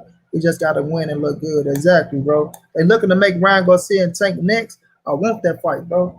I want that fight. I want it. I want it. I want it. And for them to make it though, Ryan do got to look good. He do got to look good so they can sell it and people can say, you know what, Ryan Garcia got that shot against Tank ass. Because if he knock him out, he damn sure got that shot. He damn sure got that shot. You know what I mean? But I don't see Ryan beating no Gervonta Davis, bro. No, sir, Bob. No, sir, Bob. I like Ryan. I like Ryan. But Tank is a different animal. But this fight is gonna show if Ryan Garcia's skill level is up there with the you know, he got a nice fan base and things of that. So this gonna see if the skill set matches the fan. Well, I ain't gonna say the fan base. I'm gonna say, how can I put it? Can I say the skill set matches the height? That's what I'm gonna say. See if the skill set matches the height. Yep, that's how I'm gonna put it. You know what I mean? And I want Ryan to do good. I want him to do good. I don't want him to lose no goddamn Luke Campbell, dog. I'm a fan of Ryan Garcia. You know what I mean? Even gave me a shout out, so you know I got to ride for him. You feel me? Even gave me a shout out. Shout out to Money Brown, man. Just keep on pushing, baby. You feel me? I fuck with Ryan Garcia for real because he's a cool dude. He cool as fuck. You know, a lot of people like to call him a diva, this, that, and all that shit. But I really don't see a diva in Ryan Garcia. I don't. You know what I mean? He came out trying to fight Tank. I always said I believe that he wanted Tank. I believe that he wanted Tank because, first of all, when you come out and you say somebody's name, or Ryan ain't no damn A-side. Oh, he can stop that one right now.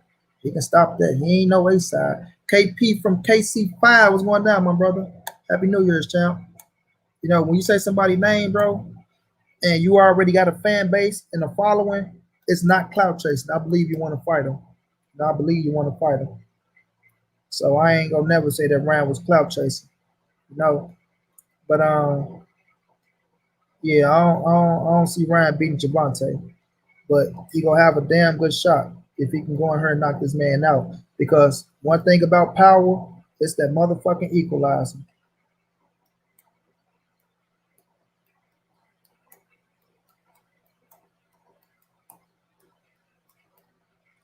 It's that equalizer.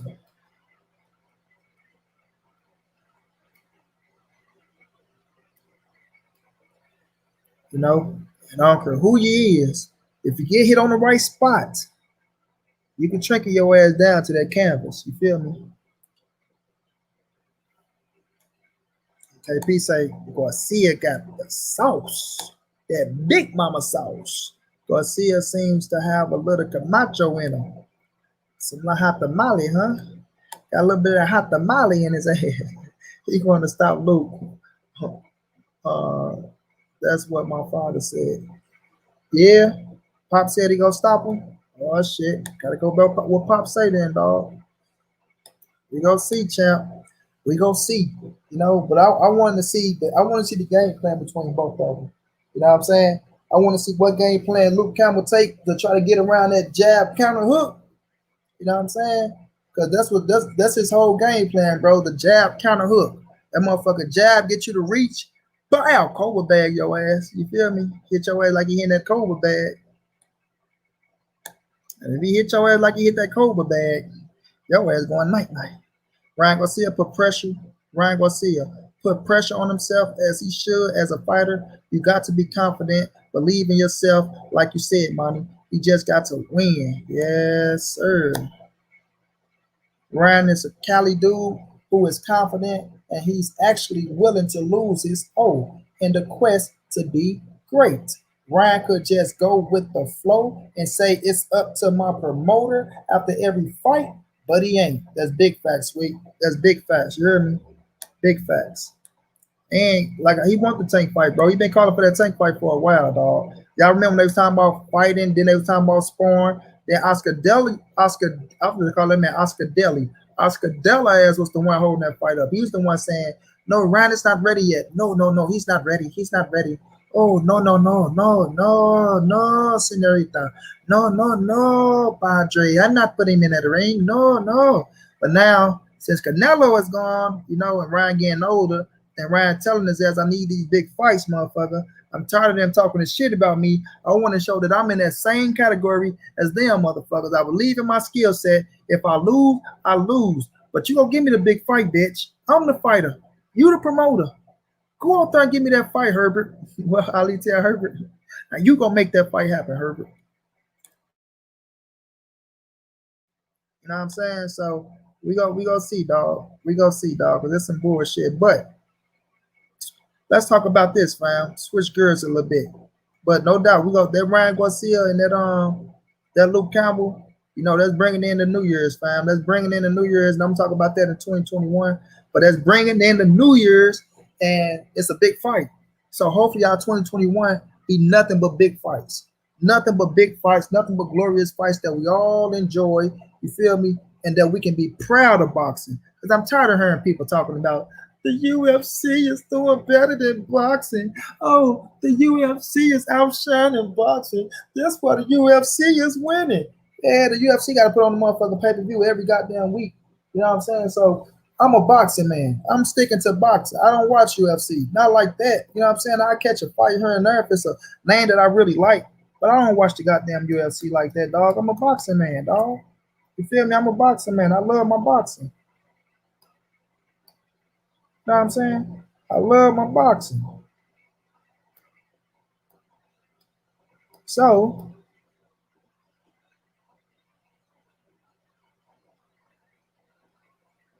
God damn, Jay. You know what I mean? I love my boxing, man.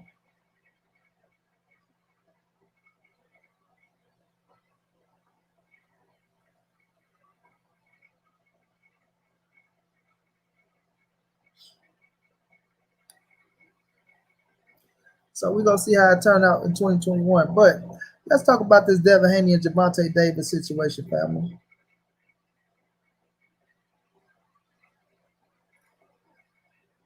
I like Devin Haney, bro. I like Devin Haney, right? Hell of a fighter. Wants all the smoke. His pops going out there, you know what I'm saying, trying to make all the fights happen. Like I say, the only knock I got on him is the Gary Russell situation. I felt like they could have handled that better than that situation. Hey, y'all, out of 22 people, let your boy get 3 donations if you can. If not, I understand, fam. It's all love. You feel me? But check this, fam. Let's stop trying to make it as if Gervonta Davis don't want the Devin Haney smoke, family. A lot of people trying to make it as if Tank is afraid of Devin. They trying to make it like Tank is afraid of Devin. And it ain't true at all. It ain't true at all. Now, as I always allude to, right, we're not living in the golden ages anymore. You know what I'm saying? When the best was fighting the best at 23 and 24 and 25 and 26 and 27. You know what I mean? Tank was living in those days. Tank, no. You know, when we get the Leonard, the Hagler and the Hearns and the Sugar Ray Leonards and the Haglers. And the Sugar Ray Leonards and the Hearns. You know what I mean? The Roberto Durans and the Hearns, where they was all out there. even my man, and I like to allude to him. A lot of people don't like to mention his name a lot, but my man that fought every last one of them motherfuckers, Wilfred Benitez. You did. Everybody fought Wilfred Benitez. Wilfred Benitez was a bad boy. He just lost all the big dogs.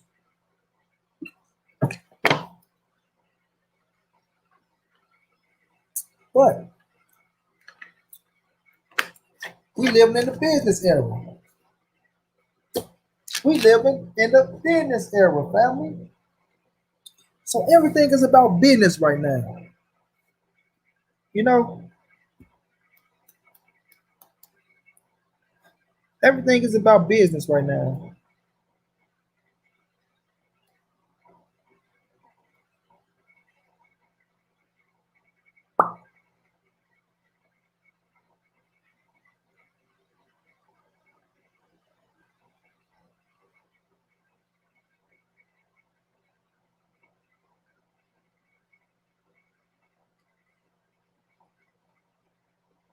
You know what I'm saying? Everything is about business right now. And these promoters is looking to fill their own coffins up.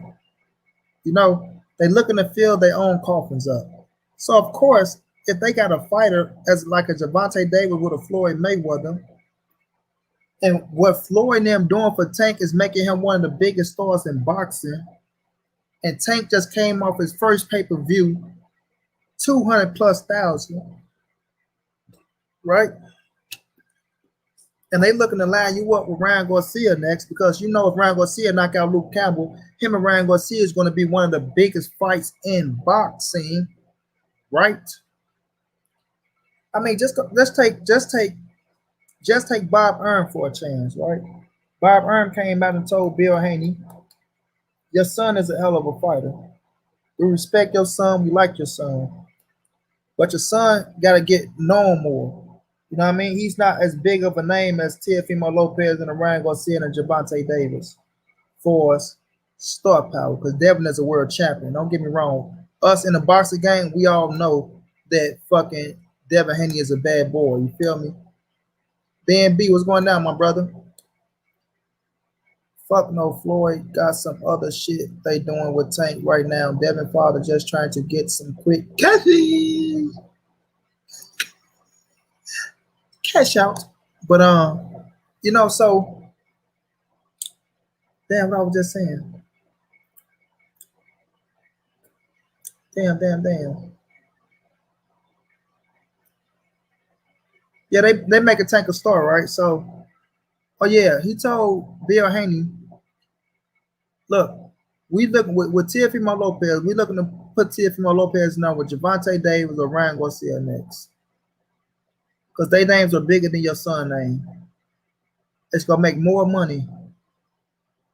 And somewhere, Bill Haney agreed. He agreed because he knew both of those names are bigger than his son's name.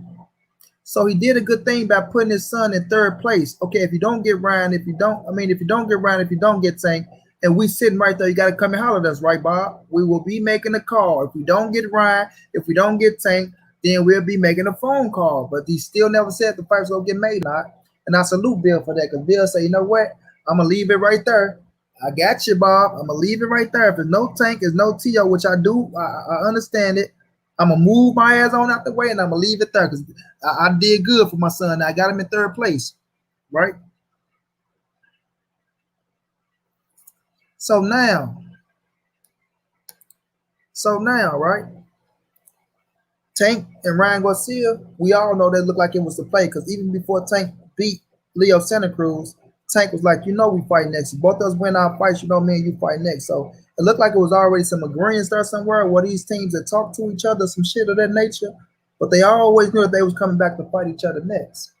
So where Tank was like, quick cap, you know we fight next, Negro. You already know what's in the play. So those boys are fighting next. And I like the fight. Big time shit. And the people who criticize Tank, I asked them boys. I said, okay, so since Tank haven't fought nobody, y'all saying that was a 50-50 fight leading up to now. So if Ryan knocked out Luke Campbell and Tank was to fight Ryan Garcia, which y'all boys give him credit for beating Ryan Garcia, they say, fuck yeah. Hell yeah. show you right, J-Rock. That's what they were saying. I'm going to make sure I hold their feet to the fire. I'm going to hold their feet to the fire, right? Hold their feet to the fire, because if Tank go out there and he knock Ryan Garcia ass out, I don't want to hear nobody saying no bullshit. None whatsoever. But now that Tank is looking to fight Ryan Garcia, now everybody making as if Tank is afraid to fight Devin Haney, dog. Let's stop the bullshit. Let's stop the bullshit, y'all. Tank is leading the way of all the young fighters right now. I don't care about no T.O.B., no motherfucking Loma. That was a hell of a win for him. I give him that. That was impressive. But Tank is in the front. You feel me? He's in front of Teofimo Lopez, of Ryan Garcia, of Devin Haney, of Shakur Stevenson. You did? Skill-wise, y'all can say what y'all want to say. In the ring, y'all can say who y'all think go win and all that. I don't knock. Whoever you think go win, that's what's up to you. But when we talking about the business side of things, Tank is leading the way with all those dudes, man. He's leading the way of all those dudes. My man say, please somebody tell me why Bill and Devin still talking about a Spawn match from years ago. They just won't let it ride. Man, thank you, Aaron Jones, dog. Let that goddamn Spawn go. Devin tomorrow, you got $20,000 for whoever can bring the Spawn. Somebody go get that $20,000, please. Somebody, please go get that $20,000 just to see what the fuck is that Spawn tape is going to do, there. You know what I'm saying? Valentine, what's going down, bro? Dude, stay hating on Tank. I got Tank, fam. I feel you. You know, so we talking about Spawn. We talking about practice. We talking about practice. You feel me? Practice. Not the game that I love, but we talking about practice. You understand me? Don't make me AI these niggas out here, dog. Don't make me AI these niggas out here, dog. Sometimes you get the best of the best man in fucking Spawn, dog. Paul Spatterford got him for your ass in Spawn. Paul Spatterford. You don't even hear Paul Spatterford's name now. You feel me? Who the fuck would have picked a Paul Spatterford to whoop Floyd Mayweather in a real fight? Who?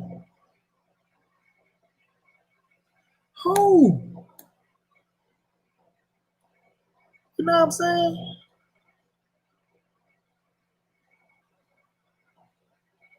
Oh, okay, Matthew, my bro. Man, you got so many damn. Man, you got so many of them, dog. You got too many damn names, Matthew. Did you hear what Eddie Reynoso said? Canelo want all the smoke. Ain't no duck here.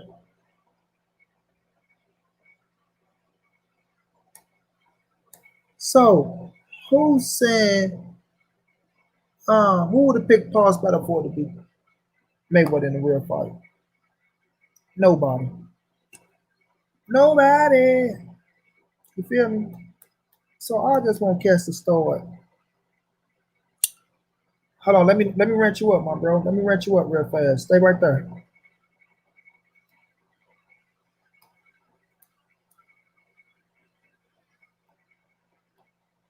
At 1-800-CONTACTS, we're here for people like Allison with Express. Oh, you already renched up, bro. Okay, I already got you. Time for a sigh of relief. Sure, I forgot I rent you up, bro. But yeah, bro. You know what I'm saying? So at the end of the day, dog, cats gotta start putting more respect on Tank's name. You feel me? Because motherfuckers be making like Tank be afraid out in these streets. When Tank ain't afraid of shit. You feel me? Y'all heard what Tank said. This Glock ain't got no safety on it. You feel me? It ain't got no safety on it. But don't get mad. Don't get mad because this motherfucker getting handled the right way. You know what I mean? I ain't got no safety on this motherfucker. But just because it getting handled the right way, don't get pissed off, dog. You feel me? Because once this motherfucker get pointed at you and that trigger get pulled and that bullet hit your ass, you feel me? That hot heat hit your ass, yeah. Then we go see how you react. God damn me. But y'all better get up off my guy Tank, because Tank ain't ducking nothing. You did. Tank want all the smoke with anybody. With anybody. But you got a team, dog. And if your team handling you the right way, and if your team come to you and be like, listen, bro, this our blueprint, this our game plan, you're young right now, we're going to do this, we're going to do that, we're going to do this, we're going to turn into a pay-per-view star. By the time you hit the pay-per-view star, hopefully these boys has done something to put their name in a greater light than you. So when we do fight them, you go max out with the biggest bang for your buck. That way when you knock these motherfuckers out, you'll be knocking out 2 birds with 1 stone, because your bank account will be climbing. You feel me? The bank account will be climbing while you're knocking these motherfuckers out. And you still growing yourself to be the biggest thing in this boxing game. You feel me? So don't knock Tank team for doing what they do. And they doing a damn good job at it too. Damn good job at it. You know what I'm saying? Damn good job at it.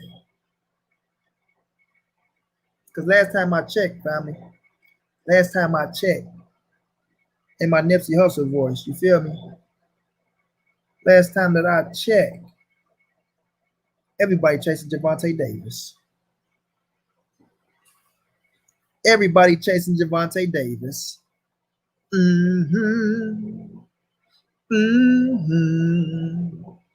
What my dude Shakur Stevenson say? I think my biggest fight is gonna be Gervonta Davis. What Devin Haney say? I think it's a big fight, man, Gervonta. You know what Bill Haney say? Yeah, you know we want that fight. We want that fight. What Oscar De La Hoya say? I think he'll just walk right through the tank. I think he'll walk right through the tank. You know, I think he walk right through the tank. What Bob Arms say? We're looking to match Teofimo Lopez with Gervonta Davis. Man, y'all better quit playing with that GTD, dog. Y'all better put some motherfucking respect on that GTD, dog. You understand me? Put some respect on that big 8, dog. Nigga, this chess, not checkers. You feel me? This is chess, not checkers. You did? Chess, not checkers. We didn't land on Plymouth Rock. Y'all better understand the game out here, dog. I know I don't feel good because y'all see this young man out here killing shit. He killing shit. Y'all just can't take it. What R. Kelly say? You don't want to know the truth. I'm trying to have a relationship with my kids, and I can't do it. Y'all better quit playing, dog. Y'all better quit playing, dog.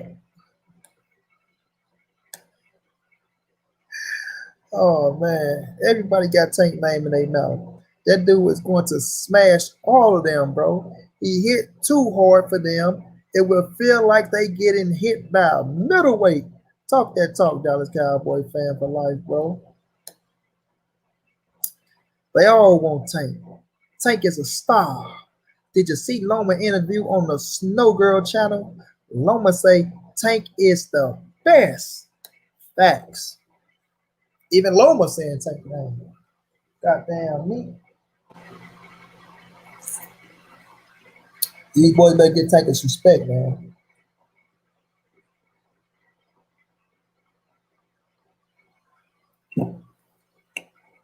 They can find a way to discredit fast. Or to give a man his credit. But they can discredit quicker than a bitch. Discredit quicker than a bitch. But them boys don't know how to get credit out here. You know, don't know how to get credit, but they can discredit. Yeah, because it's real. You're not trying to come back to this fucked up city, 334 bodies here this year. Exactly, dog. Just trying to make it out. Feel me? Trying to make it out, man. And be inspiration while you're doing it. You know what I'm saying? Be inspiration while you're doing it, dog. You know? But Tank is the real deal, family. I like Devin Haney. I like Shakur Stevenson. I like Ryan Garcia. I like Teofimo Lopez. I like Lomachenko. I like all these boys that's up under Tank. You feel me? Y'all see I put that? I like all these boys that's up under Tank. They up under Tank. You know what I'm saying? Trying to get to where Tank is at this moment. Which one of them boys hit the pay-per-view fight yet? Answer that question. Has Devin Haney been on pay-per-view? Has Ryan Garcia been on pay-per-view? Has Tia Phillip, no, how my dude KQKC says his name? Telefimo. Has Telefimo Lopez been on pay-per-view yet? Has my dog Shakur Stevenson been on pay-per-view yet? Has Lomachenko been on pay-per-view yet? Boys ain't holding no water. Them boys ain't holding no water, man.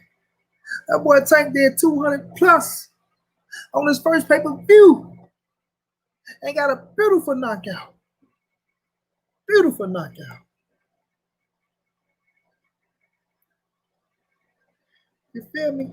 Telefimo Lopez. You know what I'm saying? Y'all better quit playing, dog.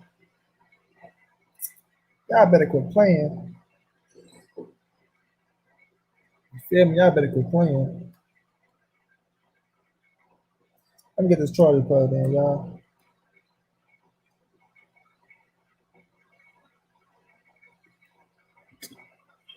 But yeah, though, man.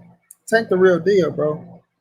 Tank the real deal. They move and Tank the right way. Tank ain't afraid of nobody. You know what I mean? That power is real. It's real. And like I say, when you got that equalizer, bro, yeah, knock anybody the fuck out. Ryan Garcia is very fast and explosive and hits hard. I think his speed going to surprise Luke Campbell. That's true. That's true. I think it is too. I think the speed and the power. Luke Campbell, like I stated in my video, Luke Campbell haven't fought nobody with the power of Ryan Garcia yet. He haven't. Ryan Garcia hits fucking hard, bro. He hits hard, bro. You know what I'm saying? I think the speed and the power is gonna, it's gonna shake him up a little bit. But if Ryan hit him and can't get him out of in the first 5 and he get him through 6 or 7, it's gonna be interesting to see how Ryan respond in those later rounds because he never been there before. You know what I'm saying? He never been there before. I got my brother in the building, dog. You feel me? My Oak Cliff brother. What's going down, Smooth Groove? My man say, Monty, turn up. Happy New Year's, man. Happy New Year's to you too, both hype. You know what I'm saying? Be more say line them all up. He can handle his for sure.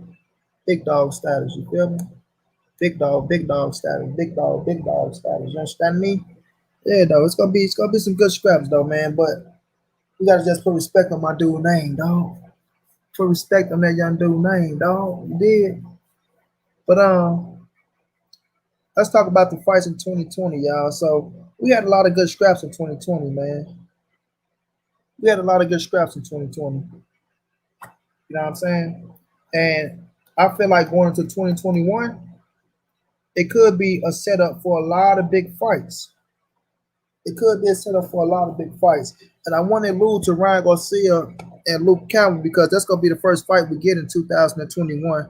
And that's big dog shit right there. I feel like that's a hell of a fight. It's a very competitive fight.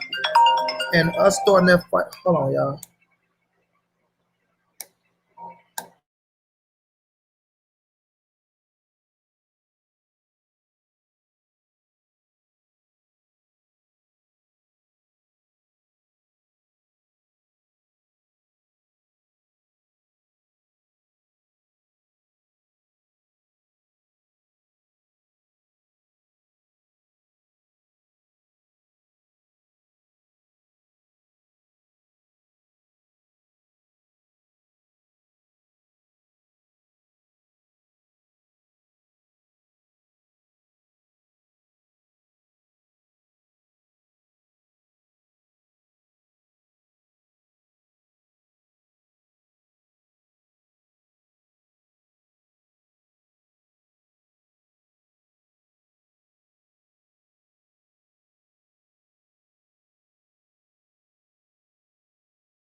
All right, my bad, y'all. That was my damn little cousin, man. That nigga feeling good in the motherfucker.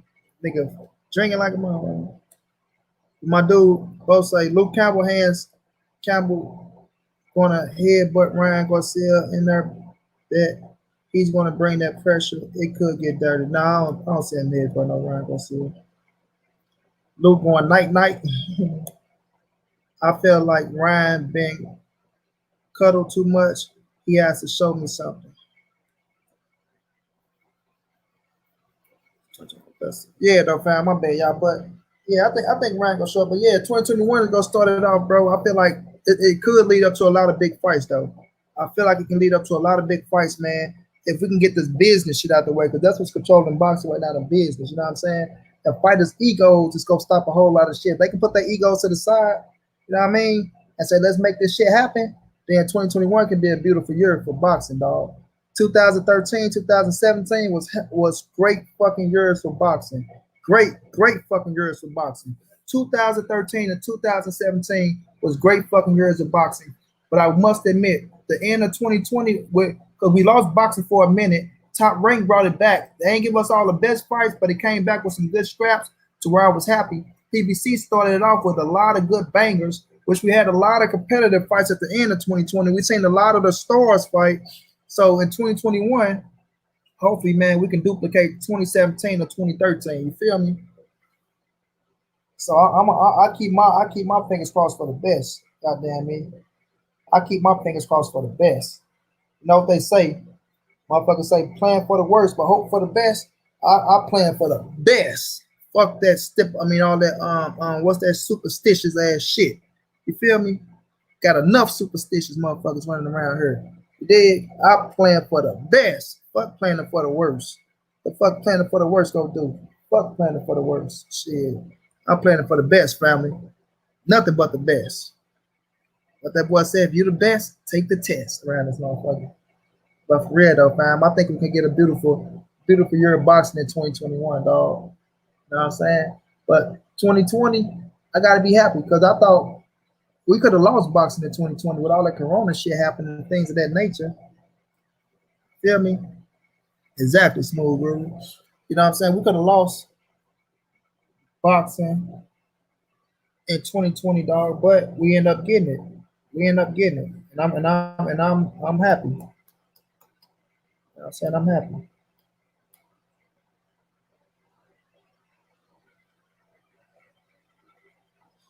Yeah. My brother Bruce Gold always showing love, man. Salute to my brother Bruce Gold, man. No matter where I'm at, no matter who stream I'm in, you always reach out, bro. You always show love, Bruce Gold, man. Happy New Year's to you, my brother. Thank you for always supporting and being trill, dog, being stuffed down and real. I appreciate you, champ. That's from the bottom of my heart, bro. Texas saved boxing. We had a lot of fights in Texas, bro. We had a lot of fights. You feel me? We got the big fights too with the Cholos and things of that nature. And we got, I think Texas was the first one to give us fans in boxing. Yeah, Texas is. First one to give us fans in a fight, if I'm not mistaken. You know what I'm saying? Yeah, I fuck with Texas the long way, bro. Fuck with Texas the long way, dog. Fuck that. You don't get no complaints from me.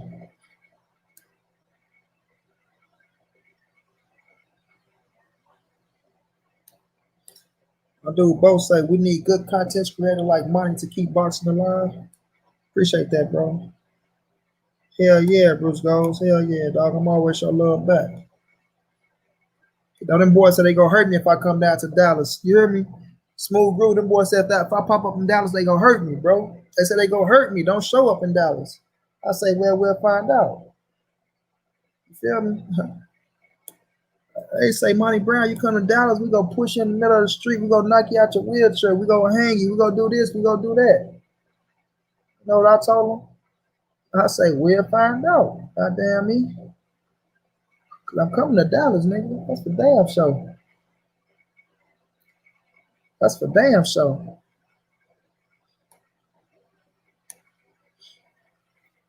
My brother say, you know I'm gonna hold you down in this Lone Star State, Monty. Big facts.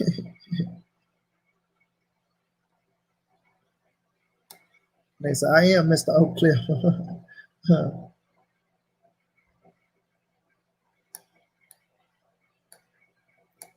Yeah, them boys just talk, man. Them boys just talk, man. Them boys just talk. Smooth, you hear me? Them boys just talk, man. They just don't know they don't put no fear in my heart, dog. No fear in my heart, dog. None. Not even a pinch. God damn me. Not even a pinch. Shit. You can die in your sleep. So why be afraid to die? God damn me.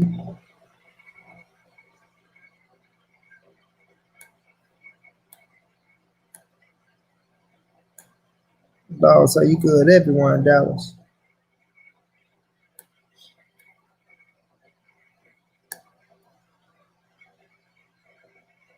And Indeed Brown say keep doing your thing, brother. No doubt, man. I appreciate you, champ. Much love to you, man. Happy New Year's, bro.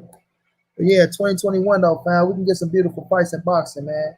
I'm still optimistic, fam, that we gonna get Earl Spence and Turnbull Crawford in 2021. I know a lot of people think that it won't happen. I still think that it will happen though.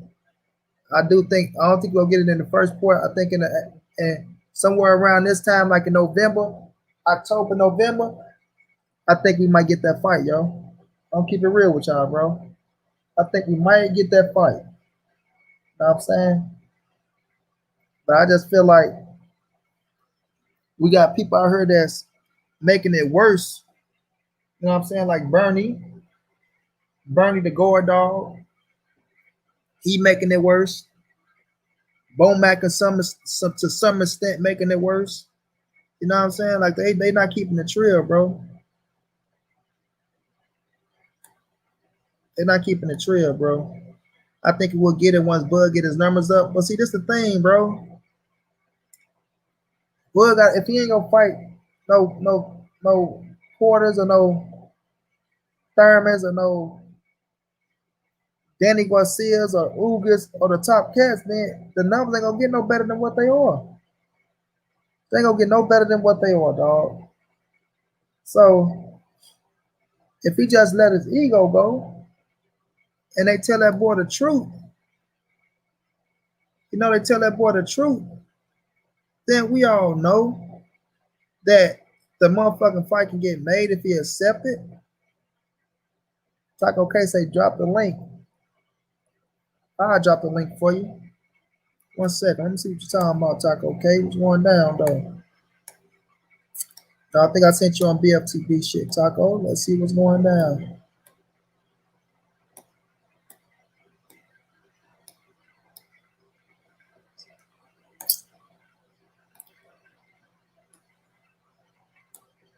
Murder! Murder! Talk about the murder, bro.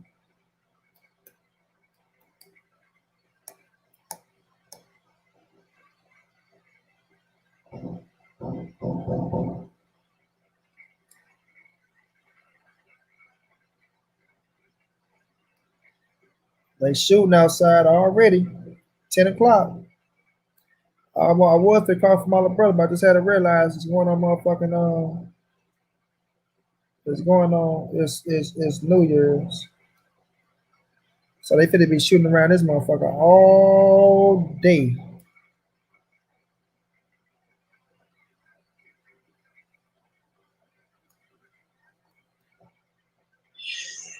Increase protein synthesis, decrease muscle breakdown, and recover faster. There you go. I don't know if y'all can hear them gunshots or not, man, but the motherfucker gonna fuck up the live stream. There go the link. There goes the link in the chat, Taco. Okay.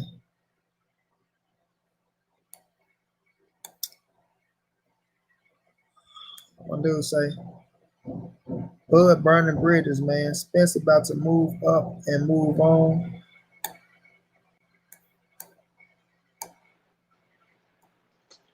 What up with the fam? What's going down, bro? Shit, man, I just clicked on to your shit, man. I just had to get on. I heard you was talking about the whole situation and everything. With this little buzz shit. Hey, I want to ask you this though. And so it is with us, right? But this Shayna, thank you so much, love, for the donation. Thank you, Queen. Let's just say, go ahead, bro. Let's just say if Bud was to say, send me a contract, 60-40. If Bud was to come out and say that, and if they don't send him the contract, or if they try to make up any other excuses, what would you have to say to that? First of all, they haven't made up any excuses, right? But I'm on record already saying, damn, these gunshots going off like a motherfucker. I'm already on record saying, listen, if Bud accept the 60-40 contract, right? Now the ball is in EJ court. Ain't no going back. You feel me? Now, EJ, what you asked for, you got. You feel me? You got what you asked for. Ain't no going back. Ain't no switching up, none of that shit. Ain't none of that. Because you came out and said 60-40, bro. Now, Bud, and you know what I said? I said, Bud, accept the 60-40. Call the bluff. Let's see if it's true. You know what I'm saying? It ain't no going back. It ain't no going back. So all I can say is, hold on, wait a minute. All I can say is he accepted 60-40. Now it's time to make this shit happen. You know what I'm saying? Right. So you're not gonna say like if you come back and then say 70-30. You know what I'm saying? Like, you know what I mean? Because this is what I'm saying, and this the only reason why I'm saying that is to say this, because like a lot of the time, even like all these dudes, like they always say something like what we saying, say 64. Then when somebody call it bluff, it's next thing you know, it's gonna be another goalpost move, just like with the Deontay Wilder situation. He accepted the contract, and next thing you know, they sent him something that he didn't want. You know what I mean? Yeah, ain't no. So that's what I'm saying. That's why I want Terrence Crawford just to call the bluff. He don't even gotta be like he gonna accept it, right? All he gotta do is come out and say, nigga, do the Keith Thurman and say, nigga, send me the motherfucking contract. But see, that's the thing. If he accepts all he gotta say. Yeah, if he accepts the 60-40, then the ball go to EJ court. You feel me? Ball now go to EJ. Yeah, he just okay. Now it's on now. Now you can't move, but that's why I say that's why Bud got to start standing up for that type of shit. You can't just sit back and say, "Oh, it's 50-50 or none of that." God damn, these motherfuckers go, bro. Spence. Oh, they going out, nigga. I'm debating on if I want to go bust my shit, nigga. Shit, I'm in California. We still got some time, but I'm in. Shit, it ain't number 10 o'clock here. These motherfuckers going crazy. Shit, just turned 8 o'clock out here. I'm in Cali, so you know what I mean. I'm in out here in Stockton. So, you know what I mean? I'm thinking about busting my shit, but I'm in a new residence and I just moved into my shit. And I'm like, man, I don't know, man. My neighbors are close, so I'm kind of like debating. Right. don't know how the motherfuckers gonna react out there. You hear me? Everybody, they react different. Right, yeah. But yeah, look, my mama hate this shit. She nervous. But look, I'm with you though. Look, ain't no going back. You know, EJ, my guy, ride for EJ. But like I tell people, I'm a Bud fan as well. Right. I fuck with Bud. I fuck with Bud heavy. So if he come out, but I just know that the fight is worth 60-40. I know Earl deserves. And when I say, because I say this, I say it's nothing but an extra 10%. Because people keep saying, God damn, these motherfuckers going crazy, dog. I say, look, I say if it's 50-50, right? Then he say I want 60-40, just the extra 10% off Bud thing, off his percentage. And I feel like it's worth 60-40, but I do think Bud is worth 40%. You feel me? So that's why I look at it and say, Bud, you got to call it. Yeah, I think he worth more. I think he worth more, but it's just that he haven't. Destination. That was Destination. For real? Who over there shooting? Poppy, her, Lil John, and Will. She knows she got her with guns. Oh, they going crazy over there. Hey, mommy. You shouldn't see? No. Look like she wants to. That's my motherfucking sister over there going crazy. Oh shit. She over there going crazy. But look, I feel like that's why I wanted Bud to say 60-40. You got to call the bluff. You know what I'm saying? You got to go out there. I ain't saying it's a bluff, but you got to call and say, okay, now that way you can keep it stuck at that stipulation so they can't move. Now, just like, okay, now I said 60-40, I accept. Now it's like, okay, now I accept it. Now what your ass gonna say? You got to fight me now. You know what I'm saying? So you got to do that type of shit to make the business go. Because other than that, it's almost like how Mr. Cap Russell.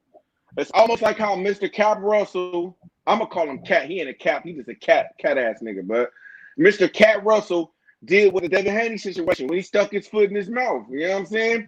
Like you, like when you do that, you gotta make sure that you send, like you gotta make sure that you check it. Like you feel me? Okay, let me see if it's really something.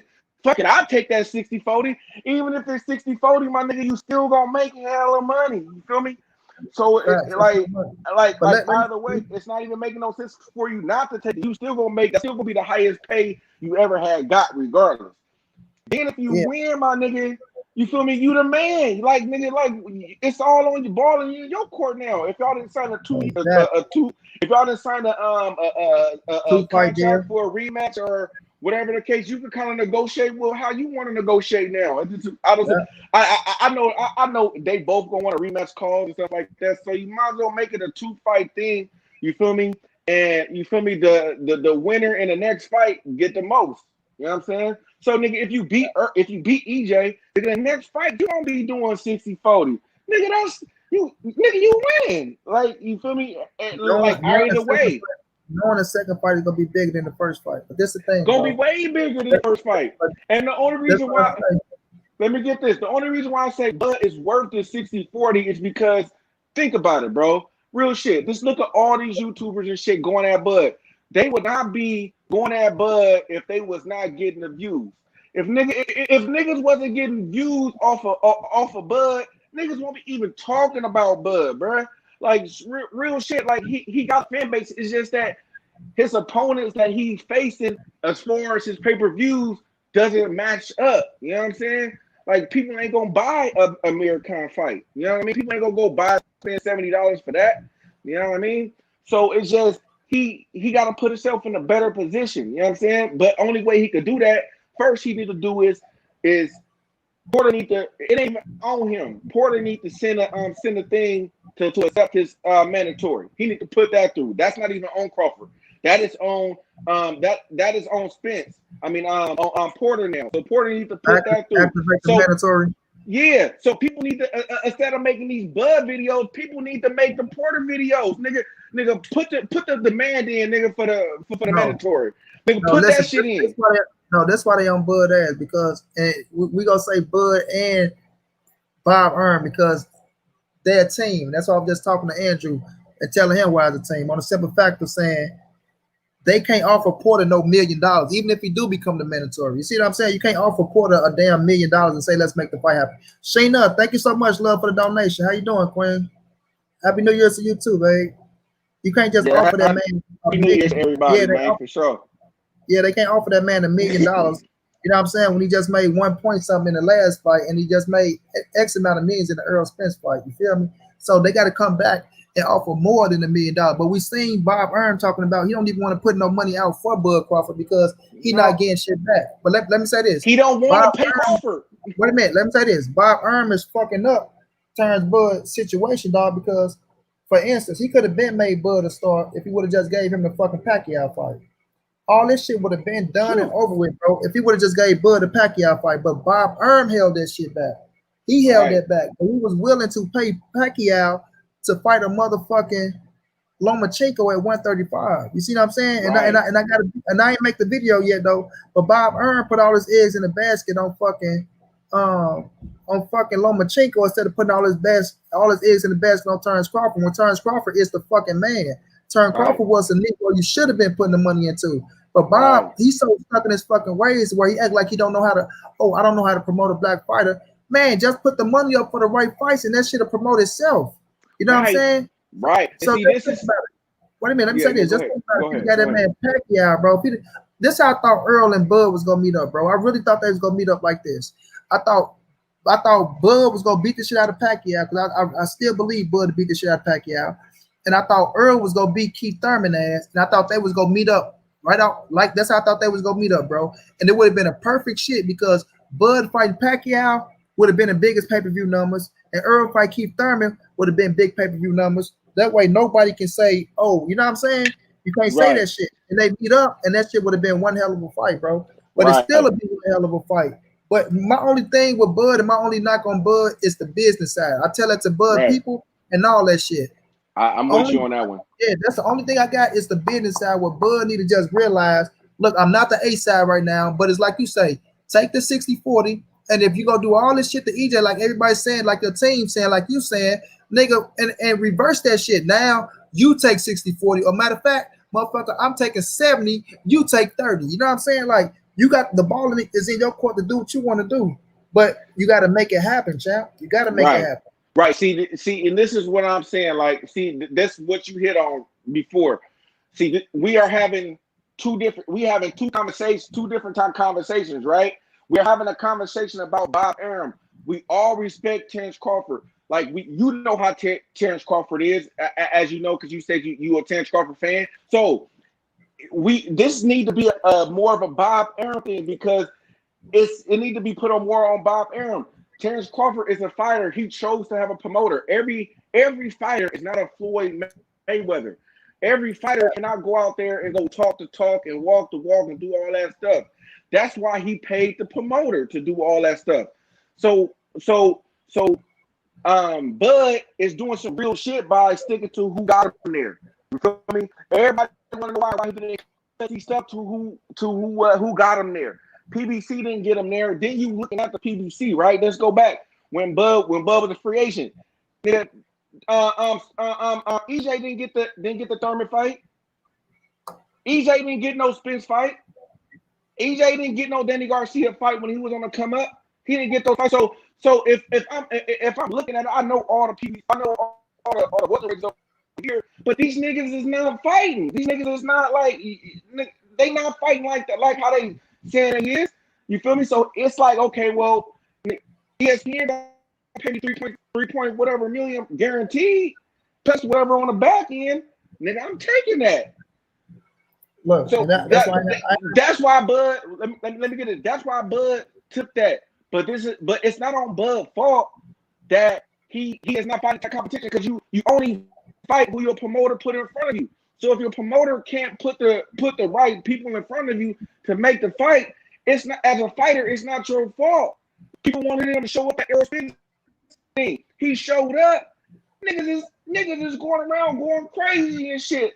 Oh, you don't act up, it's gonna pop off. Nigga, if I'm in that environment, I am not gonna go and try to walk and talk with EJ, and I see how the environment is, bro. Like we all from the hood, but it's just hella people coming around you talking all that shit, bro. You on the wrong side of town, nigga. It behooves you to do some stupid shit, nigga. Like nigga, come on, who would do that? Like, that's why when I saw that shit. That's why I ain't want that shit to happen. Yeah, I want no shit like that. Yeah, and the PDC, bro, they would not. They I don't care what nobody say. BF, all that. BF, all that. They would not let Bud up in that motherfucker, bro. Close to he could have been close to the ring guard, which I said they would have not let Bud go to that motherfucking ring, bro, because he's not a PBC fighter. No, it ain't the point that he was a PBC fighter if they want to let him go to the ring. Nobody was getting in the ring because of Corona shit. It was already a precaution to where they weren't even doing interviews in the ring. They was doing it outside the ring. But regardless of that shit, we ain't gonna even talk about that shit, because like that ain't gonna make the fight happen. Now, I want to get back to what you were saying about when you said, you know, it ain't Bud's fault that he ain't getting the big fights. You're right. It ain't his fault that his promoter not paying the people for him to get the big fights. But it ain't Spence's fault neither. You see what I'm saying? No, let me say this. Spence getting the fight, and that's what I'm telling people. They be like, well, like Bernie was saying, well, if Bud would have fought this fighter, that fighter, and this fighter, then we know his numbers would have been bigger. That's the fact, and that's what people are trying to say. Fight the bigger fights to get your numbers bigger. That's why people telling him, fight the best of the best. So because of Earl getting them, you can't blame Earl for getting them. You know what I'm saying? That's why Earl business is bigger. You know what I mean? Because he beating these top niggas. But that's when I say you got to respect the game. And even though it's not Bud's fault, you still got to hold Bud feet to the fire, because that is your side of the promotion company. Either you put pressure on them motherfuckers and say, look, man, you got to do something to give me these big fights. I know your ass don't want to pay. You got to do something to give me these big fights. And not sit back and kiss his ass talking about he trying to make the fights happen, when Bob coming out his own mouth talking about that he ain't trying to make the fight happen. He letting us know out his own mouth, I'm not paying these motherfuckers to fight him. So, like, they didn't even want to sit down with him. So my thing to Bud is, why stick around on this motherfucker when he letting you know he not trying to get you the big fights? You might as well go do your own work. Wait a minute. Like you said, let me say this, bro. Like you said, he paying Bob to promote him. That's was my only problem. Like, when Bob came out talking about we need Crawford to promote himself and do this and do that. Motherfucker, that's why I'm paying you a percentage of my check to be the promoter. But we all know Bob is old as fuck and he don't got it in him to go out there and promote like he's supposed to promote. So what Bud is, the thing is, and I'm gonna tell you, this the last fight that's coming up, and they done with Top Rank. From the words of Bomax, my dude Drew Mack, he'll come out here and tell you. But my thing is, bet on your goddamn self, bro. Earl Spence is gonna be your biggest fight. Fuck a Bob Arum now. Yes, he got me there. You helped get me to where I'm at right now. Yes, ESPN helped as well. But at the same time, it's business, never personal. Like I just said with Canelo and Oscar De La Hoya.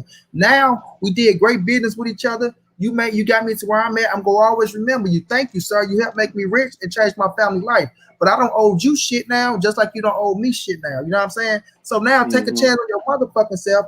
And like you said, that 40% is a lot of fucking money. All that money you keeping in your own goddamn pocket. And let me say this, and I'm gonna let you cook. But people want to hear Bud speak so motherfucking bad, bro. Just think of that one time where Bud just came out recently and said what he said. Look how it shook up the internet world. Look how it shook. He ain't really say shit. I think it was like a 12, 15-minute clip. But that's how much your word hold weight when it's coming out the own horse's mouth. And Bud got to see that type of shit. You feel me? So with me, it's just like Bud. You got like Bud got to be held accountable on the simple fact of it's your promotion team. And if you've been with him this long, and you've been at the welterweight this long, don't get me wrong. I think like five fights now, you knocked out every motherfucker, right? But you still not getting the credit that you feel like you deserve because you feel like it's not the opponents that you deserve. And your promoter sitting up here talking about you don't want to pay Pacquiao the 20 that he deserved. You don't want to pay Danny this amount of money, but you're giving Amir Khan this. Like you gotta get on his ass at some time. You gotta get on his ass and say, okay, we can't get Earl Spence. It's other motherfucking fights out there that we can make happen. That can still raise my stock, like even with a Sean Porter. Sean Porter is going. Look, I would put Bud and Sean Porter on pay-per-view, and it'd be Bud's biggest pay-per-view numbers, regardless of what any motherfucker say. Because people want to see how he do against Sean Porter, especially right now with the narrative how it is. People want to see how Bud and Sean Porter play out. And I got Bud beat Sean Porter. I don't got him knocking him out, but I got him beat Sean Porter. You feel me? I got him KOing Sean Porter. Straight knockout. Look, let me tell you this. Because you said a lot. Right? I'm gonna try to. But I want to say this before you go. It's stuck in my mind. He would look. There's nobody on Earl Spence's resume that I would have Crawford like only besides Sean Porter would be a 50-50 fight. I don't even think it's 50-50. But the only fighter on EJ's resume would be Sean Porter when they trying to compare to see if it's a 50-50 fight or not. And it would only be Sean Porter. So people want to say the competition, bro. Like if we go down and break down Danny Garcia, bro, he is not he is not all that. If we go down and break, I mean, what Mikey Garcia? Who is it, bro? Mikey Garcia, bro. Mikey Garcia gets stopped by Bud. So when you like when people say that beggar competition, to me, he only fought 2 fighters as far as competition. It was only Sean Porter and Cal Brook. And we've already seen what Bud did with Brook. You know what I mean? Like real shit. Like right. It's not like look, hold on, wait a minute. It's not like what because people always try to say this. Floyd Mayweather took less to fight De La Hoya. You cannot put De La Hoya and Earl Spence in the same category at this time. You cannot do that. What De La Hoya was doing in his era at his peak is way more than what EJ did right now. Like EJ only fought two, maybe 3 top welterweights. I don't know. If you want to call Danny Garcia a top welterweight, fine. You know what I'm saying? He only fought Brook and Sean Porter. Those are the only 2, right? Really, like maybe Hall of Famers. Well, Mikey Garcia, if you want to say a Hall of Famer, on his resume. But we know Bud stops Mikey. Bud stops. No, we don't know that, bro. But go ahead.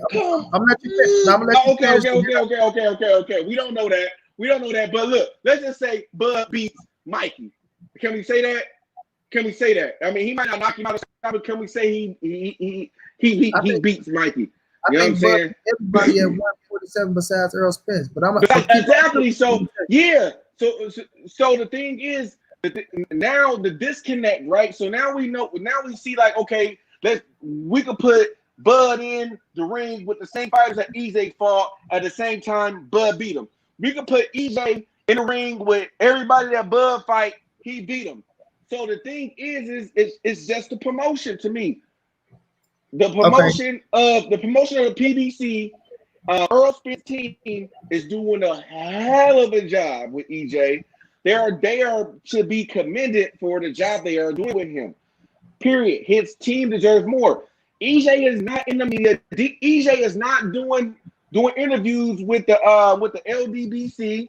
He is not going on for 9. He is not going to the barbershop. He is not going to 7-8. He is not going to Blood. He's not coming over here. He's not going over there doing the same shit. He'll probably say some shit on Instagram, Twitter, or whatever. But he doing the same thing Spense-Crawford doing. The thing is, he in a better situation and he has a better team. I agree with that 100%.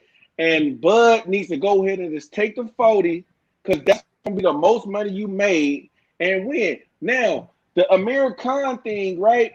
Everybody want to bring up Amir Khan and what he made. People don't mention that he made some off the UK pay-per-views.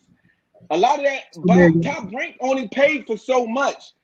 Top Rank gave 5. He got 2. Yeah, he got 2. So people need to set it straight. Like I think that Bud and Amir Khan made the same amount of money. It was like a 50-50 fight, but Amir Khan made more because of the UK pay-per-views.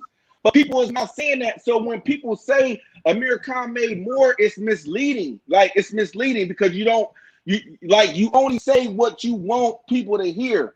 But that's not the whole truth because you know that the UK paid Amir Khan $2 more million. So you can't say that, oh, y'all paid Amir Khan $7 million. No, y'all did not. They did not pay Amir Khan $7 million. So like some of these people need to stop being misleading. Let's see what he got paid for. He negotiated for 5. They offered him 3. Then they tried to get Danny Garcia. Danny Garcia did not take it. He did not negotiate. He said, nigga, oh, it's a low ball offer or whatever, whatever. You know what I'm saying? He didn't want to fight. But on paper, if you go back to look, $3 million, that was a lot. That was a lot for Danny Garcia. If you go back and look at his numbers, that was a hell of a lot. That was some good ass money right there. Like straight up, it was more than what he got paid for red cash. The fuck, red cash? Like so, I mean, when we come in, and then Porter, who he fought instead of Porter, and my thing with Porter too is why fight Formula? Why didn't you go and fight Green Machine? Like nigga, like you talking about, oh, you want this buzz? Nigga, go fight Green Machine. Nigga, people like to hate on Green Machine, but people say, why fight Green Machine? Nigga, Green Machine will beat the shit out of Formella. That would have been a better fight than Formella. Okay, now I gotta stop you, bro. Now I gotta stop you. You gotta let me cook now. Go ahead. All right, now you said Danny Garcia what you said, Danny Garcia, you know, he ain't this, he ain't that, right?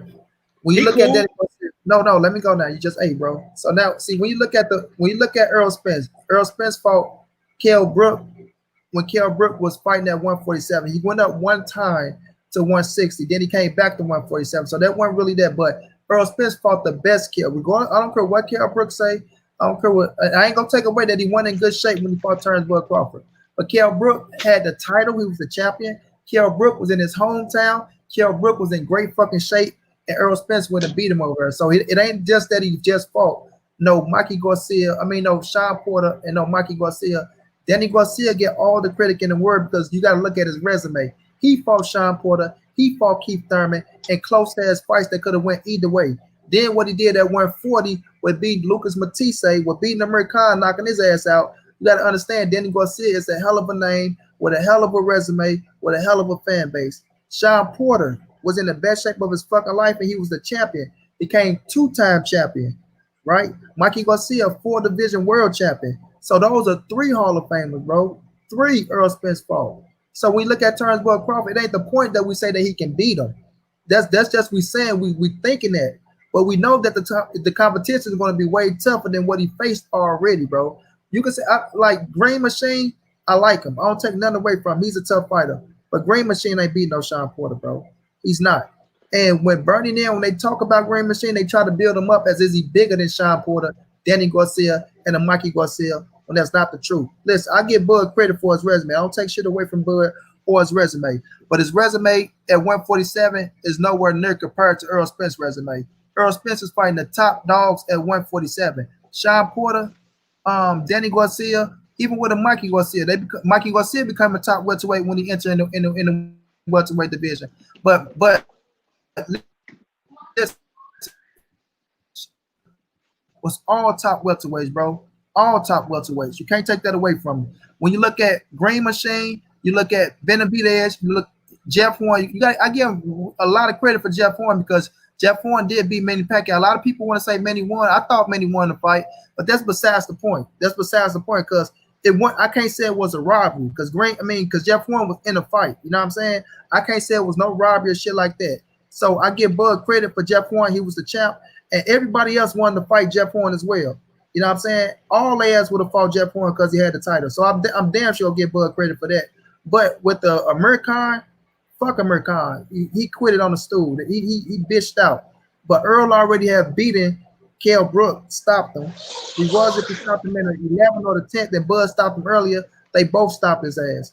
My thing is this. Bud, people like to say, oh, Bud knocked out everybody at welterweight. That's the reason. Even though I got him beating everybody on EJ resume, but I know Porter's going to give his ass a run for his money. I don't think he's going to stop Porter. I don't think he's going to stop Danny. I think Danny got a chance. People don't get Danny. Danny don't get enough credit, bro. Y'all just think Bud go walk through Danny. Danny took some hell of a shots, bro. Danny took some hell of a shots from some hell of a fighters, bro. I got Bud beat Danny. You know what I'm saying? I do got Bud beat Porter, but he got a box Porter. If you sit up there and bang it out with Porter, you get Porter a shot. You get Porter a chance to win that fight. If he box him, he damn should go win. But I think he go bang with him at once upon a time. But he's not knocking out no Sean Porter, bro. You feel me? I got to beat Mikey Garcia. Could he knock out Mikey Garcia? It's a possibility, but I don't think he knock him out. I don't think he knock him out. Just me. I don't think he knock him out, but I do think he beat him. But when you look at the situation, bro, all those guys was A-level fighters. All those guys got fucking names, and they are recognized, bro. That's why EJ is where he at. The people that Bud fought, they don't have no recognition for real. You see what I'm saying? Benavidez, he was the prodigy, the 17-year-old that was whooping Manny Pacquiao ass at 17, but he ended up getting shot in the leg, fucked this career up.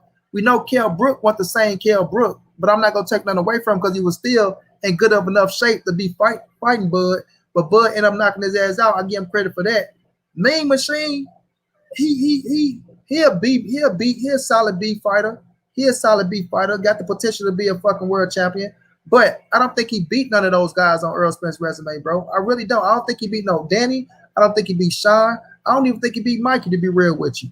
And if he fight that Kell Brook that fought Earl Spence, he don't beat him. He don't beat him. So what Bud got to do? He beat Mikey. Right now, he beat Mikey and Danny to me. Nah, I don't think so, bro. I think hey, he hit hard, bro. Hey, let me say this. That nigga hard, bro. Right now, that's why I say right now, right? If Bud can't get Earl or Bud can't get Pacquiao, the fight is Sean Porter because that's Earl's last fight. That's Earl's last fight. Regardless.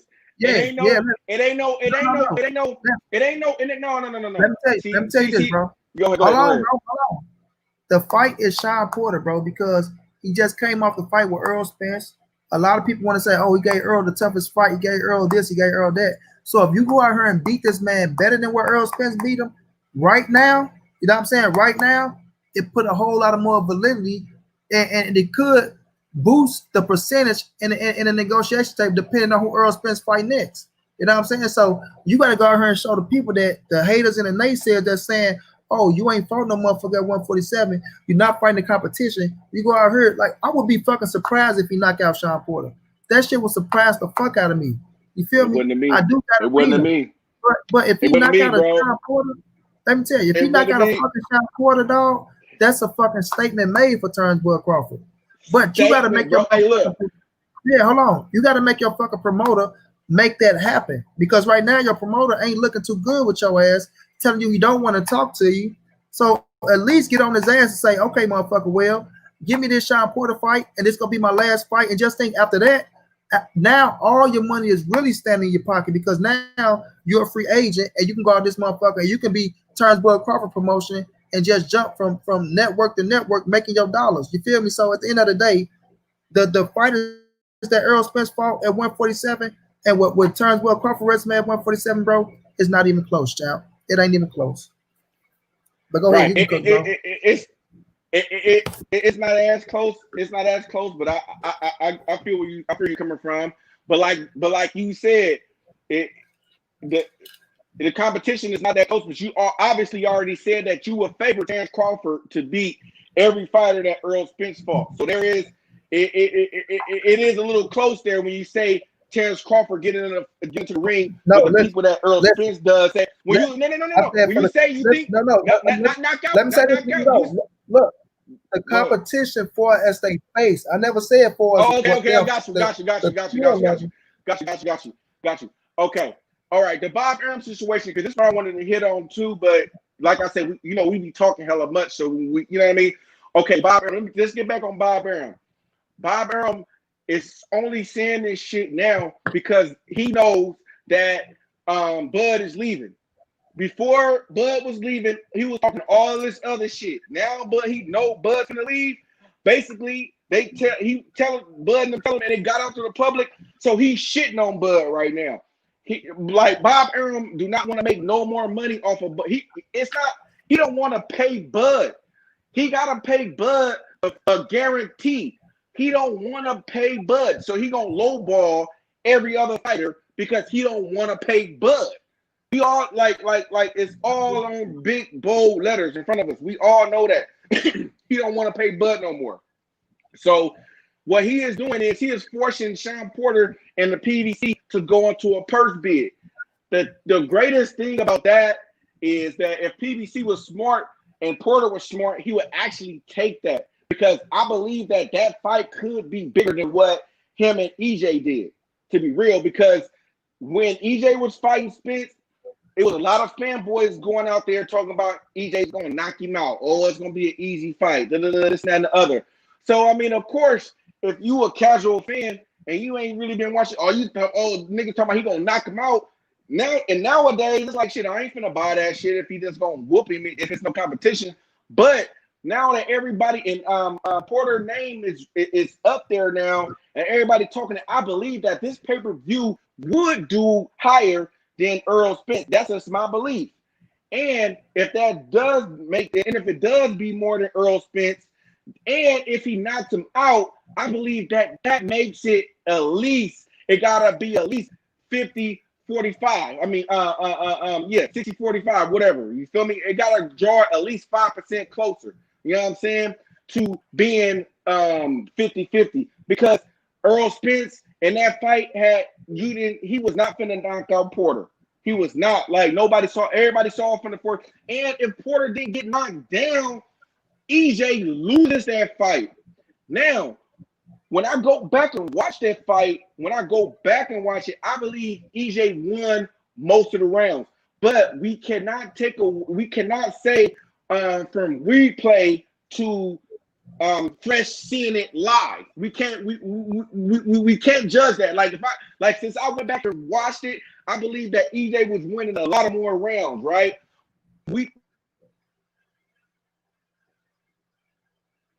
Cut out, man. In that initial moment, we all thought that it was close. It was very close. And if EJ didn't get that knockdown, Porter gets that win, or it's a draw for sure. So if Bud go and fight Porter and knocks him out, it gotta bring it closer. No matter if he fought Danny Garcia and had these pay-per-views. No matter if he fought this person and got these pay-per-views. Because everybody, and then all the niggas is talking about he gotta fight Porter, all the DBC is saying he gotta fight Porter or this and that and that. And if he goes in there, knocks him out, and do a higher pay-per-view, you have to raise his stock raises and it goes higher because of the simple fact that would have been his first pay-per-view when he made more money than Errol Spence and he knocked out the nigga that Errol Spence fought. So, and it was a close fight, very close fight on first, you know what I mean? Like first live being in there, not replay, This is first impressions. That was a tough ass fight. And go ahead, bro. That's all I gotta say right there on that one. Yeah, like I don't know, like what. See, that's why we watched the fight two different eye sets, because I knew Earl won that fight hands down, like 6:30, 8-4. When I first seen it, 8-4. Without the knockdown. Without the knockdown. Listen, without the knockdown. I'm talking about live. Wait. I'm talking about live. I'm telling you live. First impressions. Yeah. Not after not the replays. Not the replays. I'm talking about like live. Earl won 8-4 without the knockdown, bro. Only gave Sean Porter 4 rounds. I'm talking about on the replays, or are you talking about live? I'm telling you live, champ. Live. Ooh, live. I don't know, bro, because when it's live, in my opinion, I think a lot of people scored it a little bit even because of that, bro. Like you see Porter hitting the shots, but then when you go back and actually watch the fight, he was missing a lot. He was missing a lot of shots, and he wasn't hitting EJ with a lot of those shots. But live is different, bro. I kind of without that knockdown, I had Porter like winning that fight, in my opinion, bro. But going back and looking at it, I think EJ won that fight without the knockdown. If you had Porter winning that fight, even watching it the first time, you just want Earl to lose that motherfucker, my G. Because there's no way. No, without the knockdown, he was winning. Hey, watching that fight live, bro, like Sean Porter was putting a lot of pressure on him. He was switching a lot of angles. He was showing a lot of good footwork. Live is hard, bro. In my opinion, because nigga be drinking, a nigga talking shit. You feel me? And then when nigga turn his head, he see Porter hit him with a shot. So live is different from, like, in my opinion, and replay. Without the knockdown, in my opinion, I think Porter, without the knockdown live, he would have won that fight, bro. In my eyes, because it was a split decision?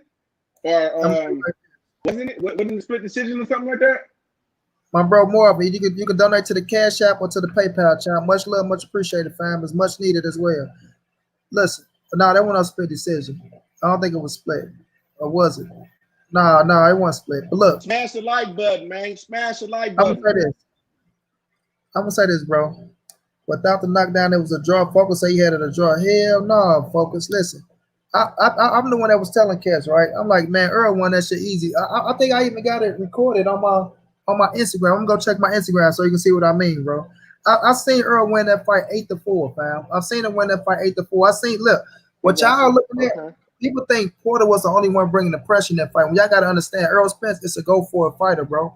Earl was telling people he wanted to knock Porter out. So to knock Porter out, you gotta go forward and try to knock somebody like Sean Porter. You ain't bagging up talking about you want to knock out a Sean Porter.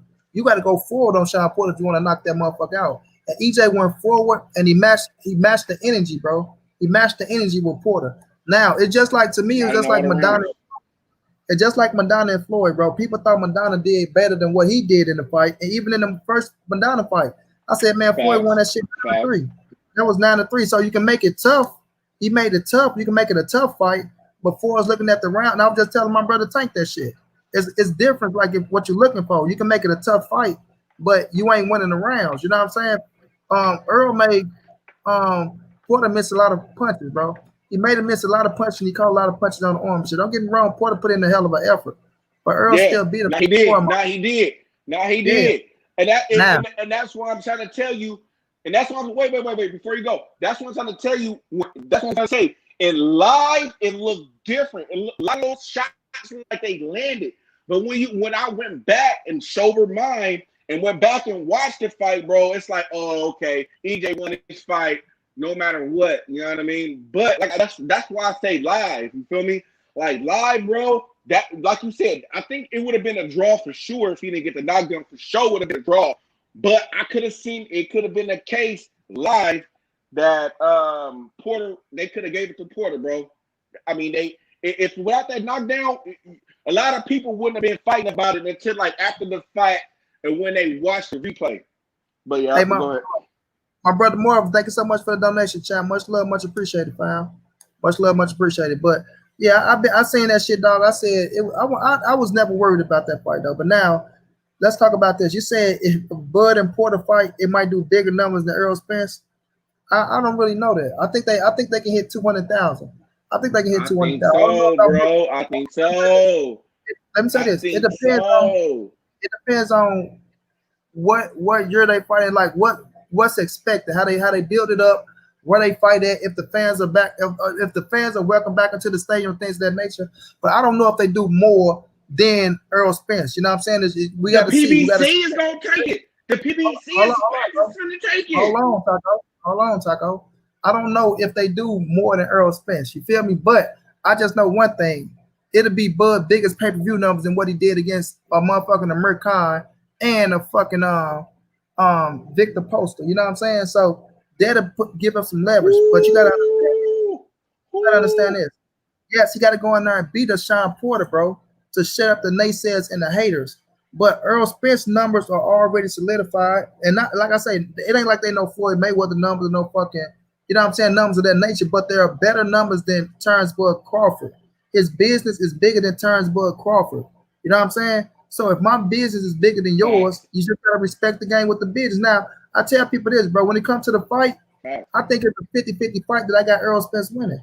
A lot of people saying, "Oh, Earl will go in there and walk through Bud ass." A lot of Bud fans talking about Bud will go in there and walk through Earl Spence. Ain't none of that shit true. I think it's gonna be a hard-nosed fight against both of their ass. That Earl Spence, that I feel like Earl Spence gonna pull out. You feel me? But ain't none of this. This guy go do this, that guy go do that, all that shit. Cause I got Bud family that be on. They swear up and down. Bud go beat the shit out of Earl, knock him out. Bud mad, this and all that shit. And I tell him if he that mad, then accept the 40%, go in there and do what you say you're gonna do. You feel me? If you that mad, accept the 40%. Hey, go in there and do what you say. What you want to say? Go ahead. Bud could fight off. Bud could fight off the back foot. That's what's going to get him the win. He got power. He could fight backwards. He could fight forward. So if Spence is going to do that, come forward, jab, jab, jab, left hand, jab, jab, right hand, jab, jab. Boom. Bud is going to time that shit. And I don't know if it's going to be a knockout because EJ got a granite chin, as we know from the concrete. No disrespect. But that nigga got, he have to have the hardest chin in boxing history, bro. This nigga hit the pavement and still fighting, bro. And this nigga got hit with some good shot from Danny, bro. And this, hey, bro, if he don't have the most granite chin in boxing history, I don't know, bro. He gotta have the hardest chin, bro. Straight up.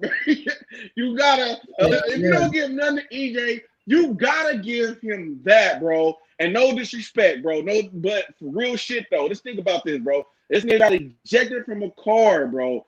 Hit the pavement. Only had scratches and bruises. No broken jaw. Nigga, what? Mm-hmm. So, bro, he gotta have a chin. So, if Bud, I don't think he would stop EJ because of that granite. EJ got a granite chin, but I believe that him being able to fight off the back foot will cause EJ to stop putting the pressure. Because if Bud can't let EJ pilot the rounds, he can't start slow like that with EJ. Because if he do, and if he don't get it, it take too long to get his timing, and he not going to knock EJ out, EJ can win on the scorecards. So the game plan would have to be different in the beginning. I think he would have to lightweight fight more in the beginning. He could not let EJ get off. But I believe if EJ try to do that rough tactics that he does with Danny and he did with Porter, I believe that he's going to be in for his money. Now, if he fight him like he did with Mikey, then it's going to be, we might be in for a little bit of a boring night. You know what I'm saying? Chess playing, but it's just waiting to see. But if he be at aggressiveness, Bud is not like them other guys. Bud is not like Porter. And as we know, Bud got knockout power. No matter if it's not the competition, but let's go back and look. When Porter fought lower competition, did knock him out. When Danny Garcia fought lower competition, no knockout. When EJ fought, EJ haven't had a knockout since Since who? When was his last knockout? Was it Peterson? Lamont? That was his last KO? Wait a minute, what you just say? You just said when he fought the top competition, he's knockout, right? So answer this. No. I was wait. No.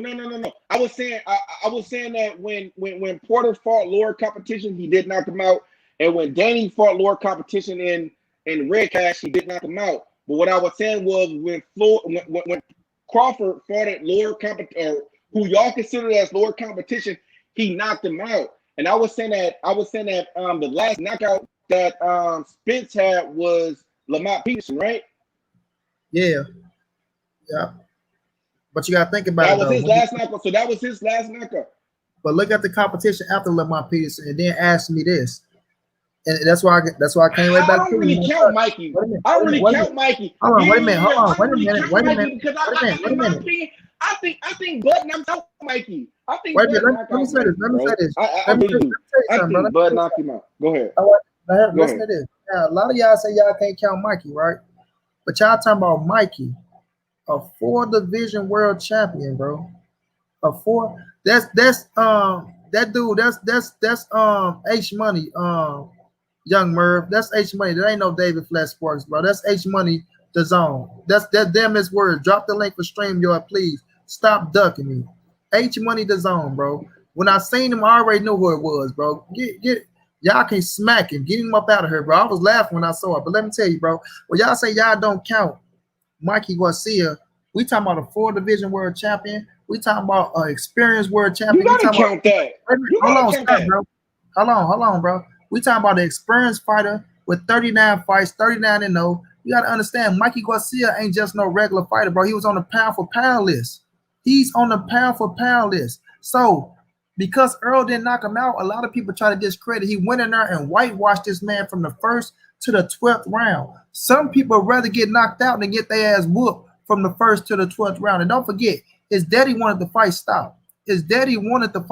Bro. But Robert Garcia listened to Mikey and let the fight continue, which it did good for Mikey because he get to have this type of credit of people saying, oh, he didn't knock him out, so he did this, he did that. But he went in there and whooped Mikey ass from the 1st to the 12th round. I'm going to tell you this, and I'm going to be real with you.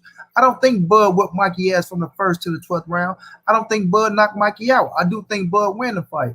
Now, we're looking at Sean Porter. Like I tell you, Sean Porter is one of the most toughest motherfucking fights that anybody is going to have, including Spense-Crawford, in my opinion. But I got him beat Sean Porter. But Sean Porter always comes in the best fucking shape, bro. You got to understand, being in great shape helps with recovery. So if Bud knocks him out, I would be very impressed. But I don't think Bud knocked out Sean Porter, but I do think he beats him. You feel me? With Danny Garcia, I think Bud beat Danny Garcia, but Danny has a fucking granite chin, bro. He has a granite chin. Now, I do think Bud can beat the shit out of Danny Garcia. Don't get me wrong, because Danny defense ain't that good, but Danny is a solid fucking opponent. He's tough, and Danny can fight his ass off as well. Danny can fight. So if Bud wants to sit there and bang it out with Danny, he give Danny a chance to land that shot, and he give Danny a chance to have some success. But we don't know how Spense-Crawford beat these dudes, bro. We can say and speculate, oh, he's going to do this and do that and do that to him. But we know these are the top class fighters. So to say he can do it is one thing. The next thing he got to do is actually go in there and do it, because we do know everybody that he fought with, Mean Machine, with Benavidez. I ain't gonna say the motherfucking the Jeff Horn and American, but Mean Machine, Benavidez, and Kell Brook, they all laid leather on fucking Spense-Crawford. They all laid leather. Benavidez was fighting his ass heads up. You know what I'm saying? Heads up until Bud started turning his ass up. Mean Machine ended up dropping him and was putting hands on him.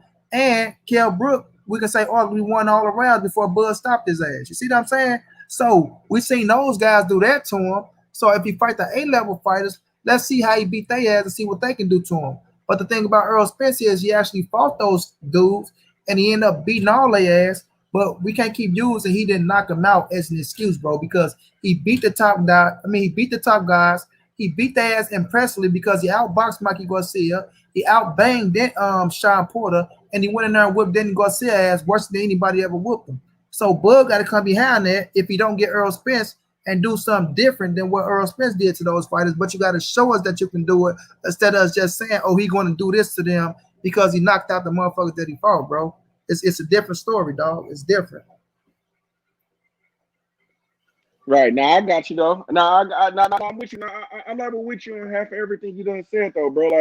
Like you know, Okay. it's all speculation on what I'm saying. That's just my opinion. That's just my opinion on, you know what I'm saying, on how I feel. You know what I mean? I just think that, in my opinion, I just think that Bud would knock out Mikey. You know what I mean? In my opinion, but no, I'm. What my point was saying was, I was trying to make this point of like the not on Spence, not Spence, not knocking his people out because y'all say he's fighting tougher competition. I was just saying as far as the other people like Danny Garcia and Porter, they're not, when they fight lower competition, they're not putting them guys away. That gotta say something. That gotta say something. That gotta mean something. Like, you feel me? In a little bit, like, you feel me? You're not fighting low. You're not fighting the toughest competition, but I knock them out. Let's just say this, for example, right? Let's just say how the NFL, right? You know how it is with the combine and the kids that's in the lower the lower colleges, right? They always want to say, okay, what they do when they played against a team in the top colleges. They always want to see if the lower school kids could play with the top college players, right? In football, we see that shit all the time with the people in the lower colleges ranks. They want to see if they can play up to the level at the higher colleges. And that's kind of like what I'm saying. When Bud is fighting them lower competitions, but when he's knocking them out. But when the other guys is doing that, they not knocking them out. Mikey Garcia is a hell of a fighter, bro. Like, don't get it wrong, but we all, most of us all know that in the middle of that fight, he knew he couldn't win, so he was running. But what I'm saying is, Bud is a seek and destroy. He gets you hurt. He is not letting off the gas, bro. And that's just what I love about Bud, bro. It ain't like all of that, you know, I'm gonna beat you at your game or this, that, and the other. I'm gonna show you how I do the walk. Nah, nigga, I'm gonna come in here, I'm gonna fight, and I'm gonna get your ass out of there. You know what I mean? Period. That's what I like about Bud. And I love his demeanor. I love that he's not like, you feel me, trying to be like Floyd, trying to do all that extra shit to try to go out his character. I don't know why is this shit about like Bob talking this stuff like promoting stuff like Teofimo Lopez and Shakur Stevenson when those dudes do the same shit that Bud do, bro. Like, I don't see nobody going out of their way. Maybe Tyson Fury. I would say maybe Tyson Fury, bro, was the most like boxer I would say that's like kind of like doing shit, like, you feel me? But like, other than that, bro, it ain't nobody that's out there that's doing hella different, like, this promoting themselves hella much out there doing hella stuff, going to ESPN all the time, going to Fox all the time. So when they saying this shit, bro, it's just Bob Arum is just saying that shit just to try to make Bud numbers lower. He's trying to make people seem like, oh, he can't get a fight, or he can't make you money. But let me go back. Let me go back to what you said about the EJ. Hold on, Porter. Hold on, Psycho, hold on. Focus, what's going down, my bro? Go ahead. Go ahead.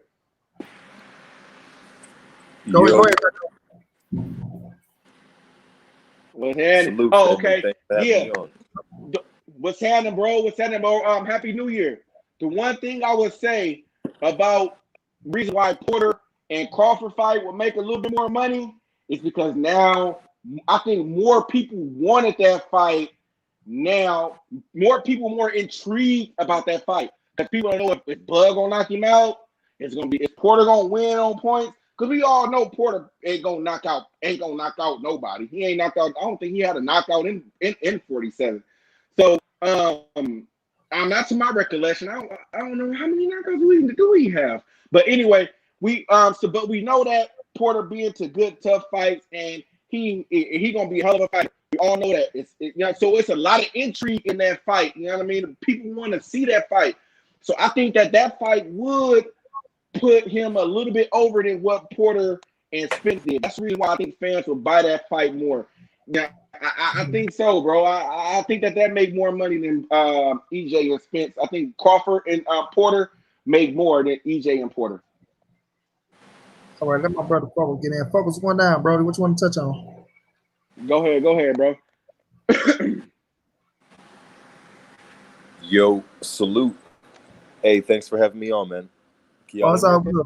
Anytime, champ. You family. Yeah, I mean, I'm gonna keep it quick. I hear you good. Yo, my only beef is this. First off, I support Bud. I'm a fan. I mean, a lot less in the past couple months. I've been not supporting him as much because he on that bullshit. Pretty much since he re-signed with Top Rank, I'm like, bro, I'm a nobody. Like, who the fuck am I? You know, I can't be giving you advice on what to do with your career. You feel me? But even I, as an outsider, knows that re-signing with Top Rank meant that you weren't gonna get any good fights because Bob ain't gonna pay them any money. Everyone's gonna get lowballed, and you're gonna do in-house fights. So, if everybody at welterweight, if you're moving up to welterweight, and everybody at welterweight, including Manny, first off, this nigga, bro, Bud knows what's going on social media. Somehow, some way, whether he watches it or people tell him what we are talking about on here, it gets back to him. We know that. The fact that Bernie's on Blue Blood's channel proves that. You mean to tell me no one told Bud that, hey, Bob literally says on camera, I killed the Manny Pacquiao fight. Then you went and re-signed with. Then you don't want to fight him. You don't want to fight Manny Pacquiao because if you want to fight Manny Pacquiao, you go to PBC and you get them to spend the $20 million and invest in you. Because if you beat Manny Pacquiao, you'll be worth $20 fucking million. You'll be worth that. You'll be a pay-per-view star. So why didn't you make the decision to go get that fight? Hey, my nigga, you've been with Top Rank how long? We can go to articles. They've been promising him a Pacquiao fight since 2016. That's how long Bob has been promising him. Yet a nigga named Jeff Horn got the fight for you in his home country. In his home country. Bro, the minute Jeff Horn got that fight, you need to stop fucking with Bob. Imagine going on a date with a bitch and you've been taking her out plenty of dates, seeing her, and she's like, nah, I'm not ready to give you the pussy. But you find out that she's fucking other niggas on the side that she met that night. I ain't taking you on another date, ho. So I'm over here spending money on you and I ain't getting no pussy. But these niggas can just meet you in the club and smash. How did Jeff Horn get the fight first, dog? Who the fuck is Jeff Horn? And then not only that fuck, but then you turn around and can get the Jeff Horn fight, but you couldn't get the Pacquiao fight. See what I'm saying? Yeah, but see, Bob knew that fight would have made Bud a star, and that's why I told people he took the start of off of Spense-Crawford. He could have been made Bud a star. He could have been made Bud the man at fucking Top Rank. He knew what that fight was gonna do for Spense-Crawford, and he sat there and told it. And we know this a lie. I didn't give Manny Pacquiao a fight because I was afraid for his safety against Spense-Crawford. But you want to pray for the safety. No, that's stupid. That's stupid. You don't give a fuck about Pacquiao. Hey. Exactly, bro. Hey, I think that I don't think the Amir Khan fight was that bad of a fight. I just think it should have been on pay-per-view. Like I think that was a good. It was a good, like, you feel me? That's a good name. Amir Khan haven't lost at 147 though, bro. Like, you feel me? He had a good record, but like pay-per-view, it's not pay-per-view worthy. Bro, hold up. I wasn't. Let me finish this point real quick, and I'll let you finish that. Hey, damn it, what the fuck? I forgot. It was fucking important too. What was the last thing you said, Monty? I said, but Jeff Horn get the fight with Bud. Then he turn around and get Jeff Horn. Get Bud the Jeff Horn fight. Yeah. So this is what I'm trying to say. Bro, you don't have to be like the biggest boxing historian to realize a pattern with Top Rank. First off, Top Rank was created by Muhammad Ali under the suggestion of Bob Arum. Bob suggested to Ali that he start his own promotion so he can make more of the money and use that money for the black community. And that was the original point of Top Rank, to promote black boxers and to also give that money to the black community to support education and all sorts of shit. That was the goal of Top Rank. Now it looks like the mission statement of Top Rank is the opposite. Promote Eastern Europeans as if they're Muhammad Ali. When Top Rank signs black fighters, they fucking hide them. How do I say this? Sometimes when you don't want your competition to succeed, you buy your competition. And when you buy them, the people that are working for the competition, when you own them, you have them do shit that sabotages them and brings down their name. That is what Bob Arum is doing to him. No ifs, ands, or buts. Now, in regards to the Amir Khan fight, okay, Amir Khan is not a bad name. But you know who's a better name? The guy that you were going to try to fight before Amir Khan, but you offered him half of the money you were going to give to Amir Khan. How the fuck you have so much money for Amir Khan, but you don't have enough for Sean Porter or what's his name? Danny Garcia, who knocked out the guy you paid double what you offered. He offered him $3 million, and he didn't come back to negotiations. Amir Khan, go back and look at Blue Blood interview with him. He go back. Wait. Let me finish. Okay, so he what did he went offer? back. Go back. I mean, if y'all saying what everything that Bob Arum say is golden, he offered. So what Danny Garcia. What was the first offer? What was the first offer for Amir Khan? What did he offer him first? He said on Blue Blood channel he offered him $3 million. That's what he said. I don't know what he. That's what he said. And then he said Amir Khan. Amir Khan. He offered Amir Khan. No, that's what I'm saying. No, that's what I'm saying. On Blue Blood, when you watch Blue Blood interview with him in his office, he said he offered Amir Khan the same $3 million. He said Amir Khan came back to negotiate. Then he said that Danny Garcia never came back to negotiate. What do you mean? Danny Garcia tweet. He came back and said you're lowballing me. Yeah, they offered Danny $3 million. You don't want that. Yeah, they offered. Wait a minute, Taco. They offered him. Taco. They offered him $3 million flat though. Like that was it. They offered him $3 million flat. But Danny knew. But what I'm saying is, Danny knew he had the. Danny knew he didn't get right. That's when he thought he had to. Okay, yeah, that's before the accident happened.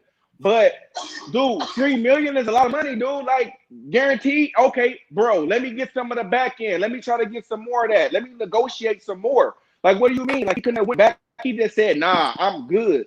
Come on, bro. Like you can't sit up there and say that.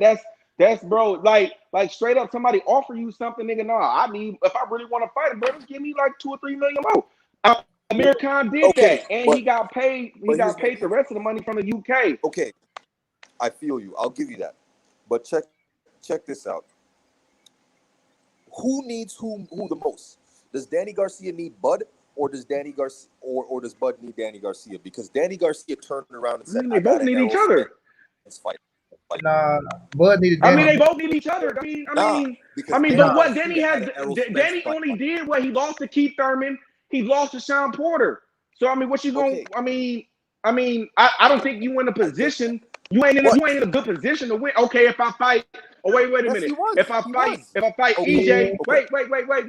Wait. If I fight EJ, he on the same side. That's the only win in it. Okay. I mean, you still get a belt fighting Bud.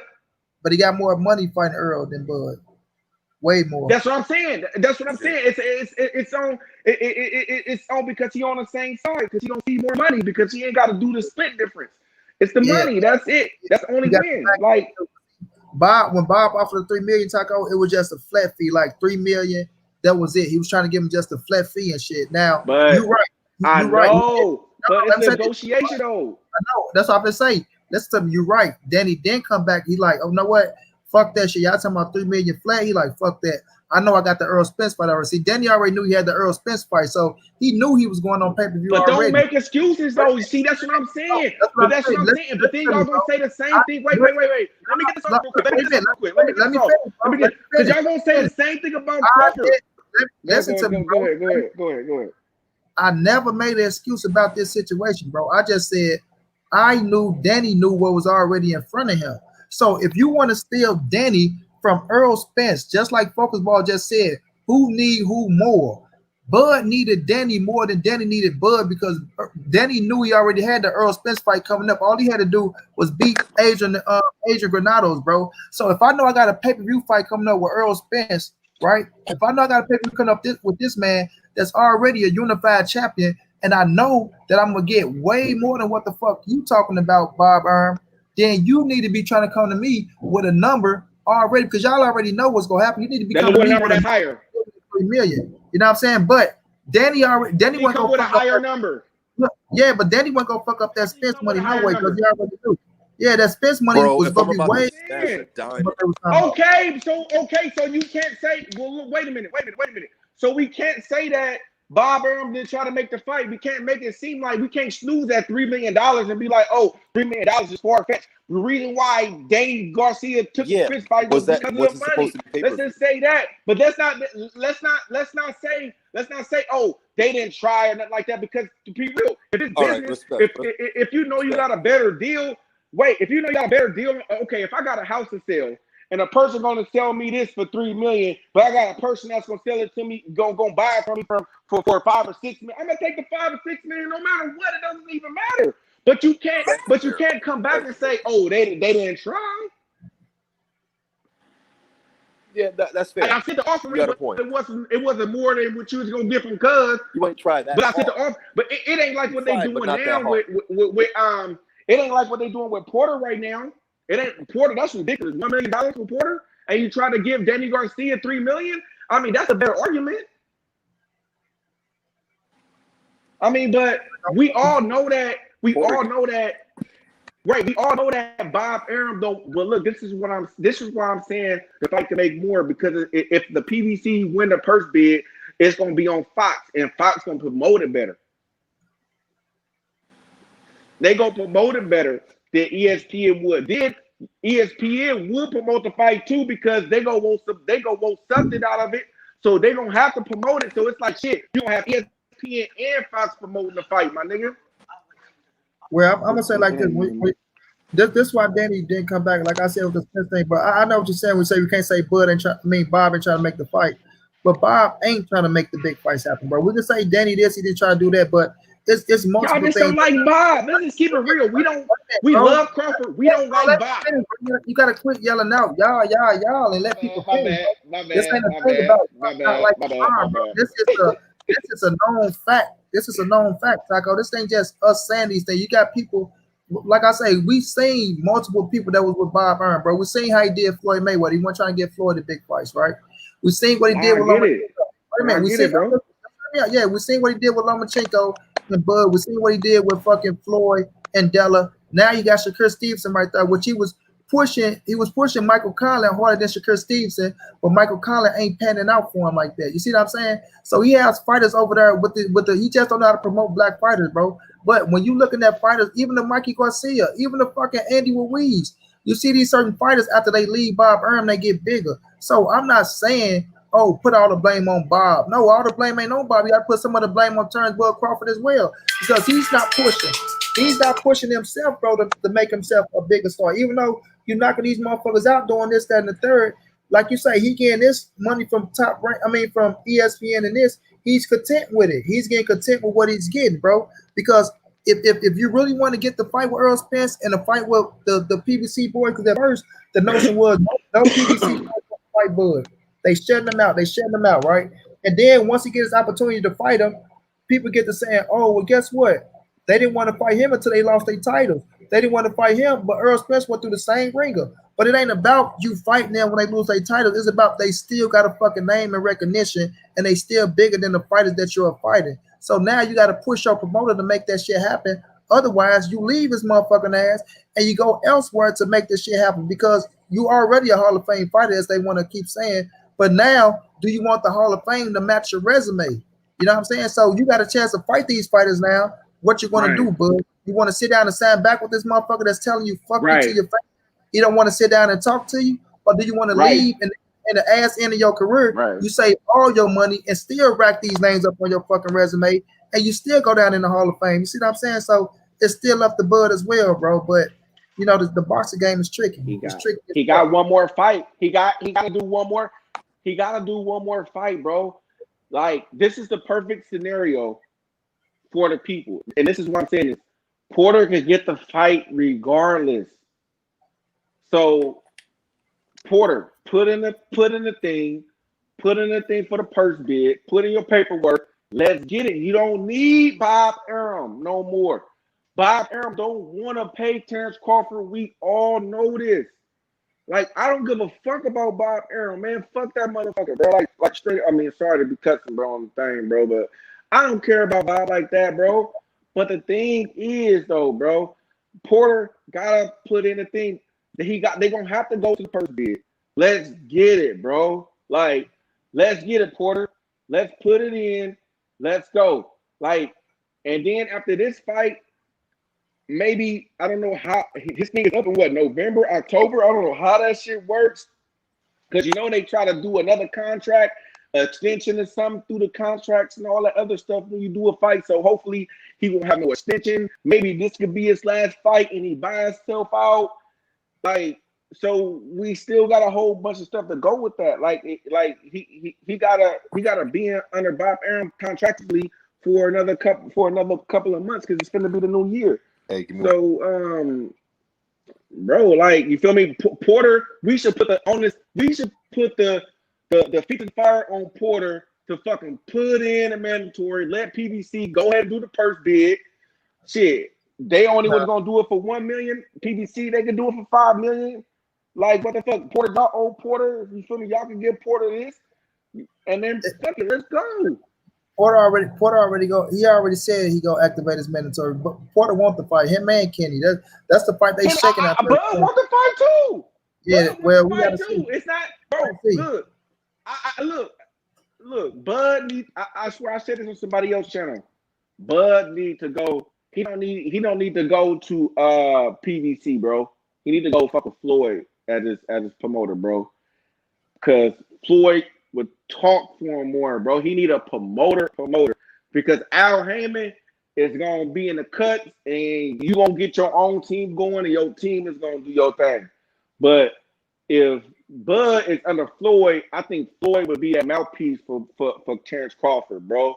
That he need that motherfucker to be like just out just promoting, because he ain't, bro. I mean, he is a real street nigga, bro, hood nigga. That's why I love that nigga, bro. Like, you feel me? Like, real hood nigga, bro. Like, I'm a hood nigga, man. You feel me? So that's why I love that nigga Crawford, bro. I don't think he need no Bud don't need no promoter, bro. I think if he go to Al Heyman, he can do the same shit that Sean Porter and them. I don't think he need a promoter because right now he need a better team. I think he need a better team. Yeah, look, he need a better team, bro. Everybody know who he is for us in boxing. It's just putting him in the ring with the right fighter. That's it. Like, you can keep that. That's what I'm telling him. He can keep that promoter money. You don't need a fucking Floyd Mayweather, dog. Because Bud know how to talk. Like, that's one thing. If he don't know nothing, he can talk shit back to your motherfucking ass. And motherfuckers love a mean motherfucker. So all he gotta do is just go to Al, leave Bob ass the fuck alone, and go to Al. You feel me? And even if you don't get Earl Spence, like I said, you still got other PBC fighters that they go make you way bigger than what I ain't gonna say make you way bigger than what the fuck Bob been doing, because Bob got you to where you at. I can't knock what Bob did for him, but right now, you right. At the end of your career right now, right at the end of your career, you can save all this fucking money in your motherfucking in your pockets, bro, and still make a shitload of money because you go get the Earl Spence fight. Earl don't want to leave without fighting your ass, but it's up to him to accept the 60-40, bro. Accept what you deserve. You feel me? Don't go over your fucking limit. You work the 40%. Take the 40%, do what you got to do. That's still going to be the biggest money your ass ever made, dog. So it's just up to him getting the right fights under his belt, dog. And the fights are there for his ass, but you ain't going to get him fucking with motherfucking Bob Arum, bro. And he need to have people, what he need to do, he need to have people, like, he need to have a sit down with his people, and people need to come to him like this, bro. Like real shit, but like, bro, you got an argument, bro. In hindsight, the fight should be 50-50, bro, in hindsight. But, nigga. In hindsight. I mean, you feel me? Because everybody's entitled to their own opinion, bro. Like, you feel me? You can say this about this, you can say that, but everybody can say their own opinion, but yeah, this everybody can kind of. Taco, this is not an opinion. This is a fact. That is not a 50-50 fight. That's not an opinion. Bro, that is a like fact. I just feel like Bud did enough. I just feel like Bud did enough coming up. If you're gonna say Danny Garcia was a 4-division champion, and you could make these things up for Danny Garcia fighting these fighters, at least wait a minute. At least he fought the big fights, but he lost. So bro, but at least he fought them. I mean, you could kind of say like, okay, he had 3 division champ. This a belt I need to get anyway. So let's get it rocking. fuck it. You was unified at 140. No matter who you fought to get the belts, you was unified. You fought the champions, the best of the best. Whoever they get the belts to, that's whoever won the belt. That's not the other person fought why this person won the belt. The one thing is to do is become Thanos. When you become Thanos, when you're looking at Avengers, when Thanos came through, it didn't matter who had a ring. He coming to get it. You feel me? You feel what I'm saying though? It don't matter if the Hulk got the ring. It don't matter if motherfucking Iron Man got the ring. He coming for whoever got it. Taco, listen, bro. Listen, Taco. And that's all I'm saying. All right, but listen. We're not talking about no damn Avengers, no Thanos, or none of that. We talking about real life.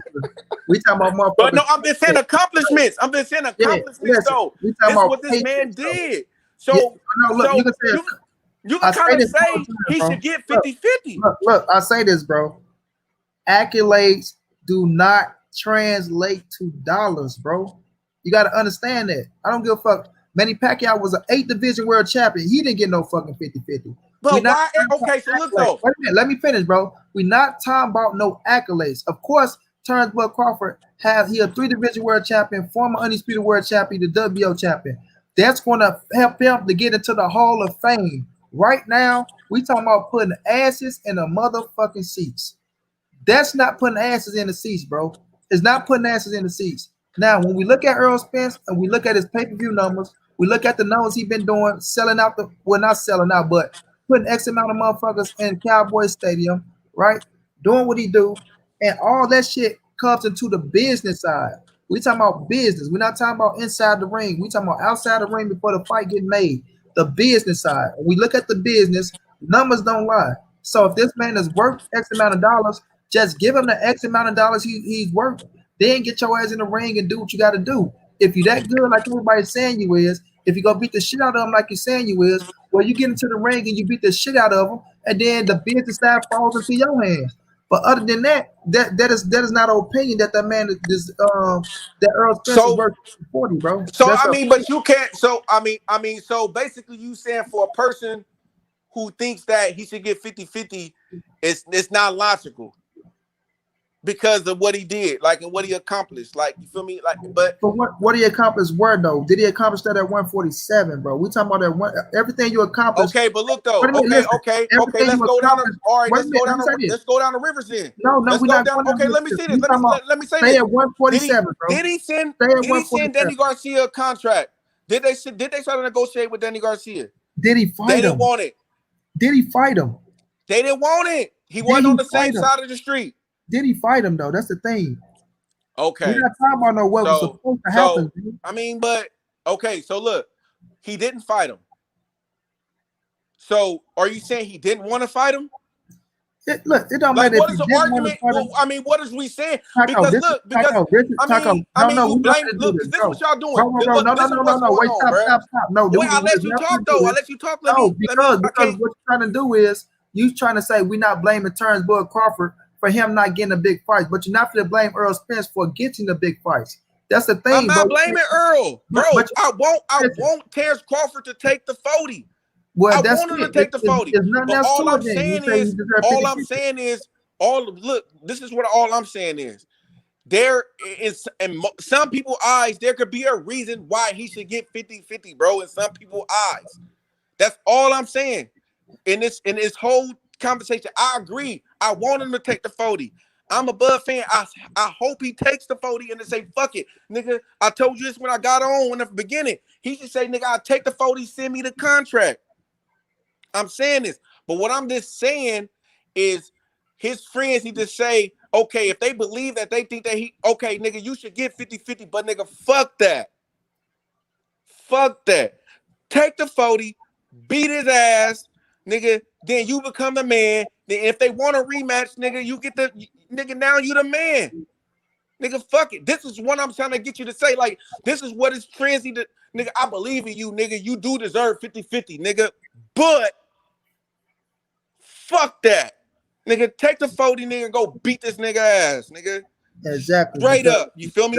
That's what it's gonna come down to. And that was all I was trying to get to tell you, bro. Like, you feel me? Because everybody's entitled to their own opinion, but y'all got facts that Earl did the numbers. I get that. For sure. He should want that. Of course, if I was a businessman and I'm doing this, yes, I'm gonna want that. Yes.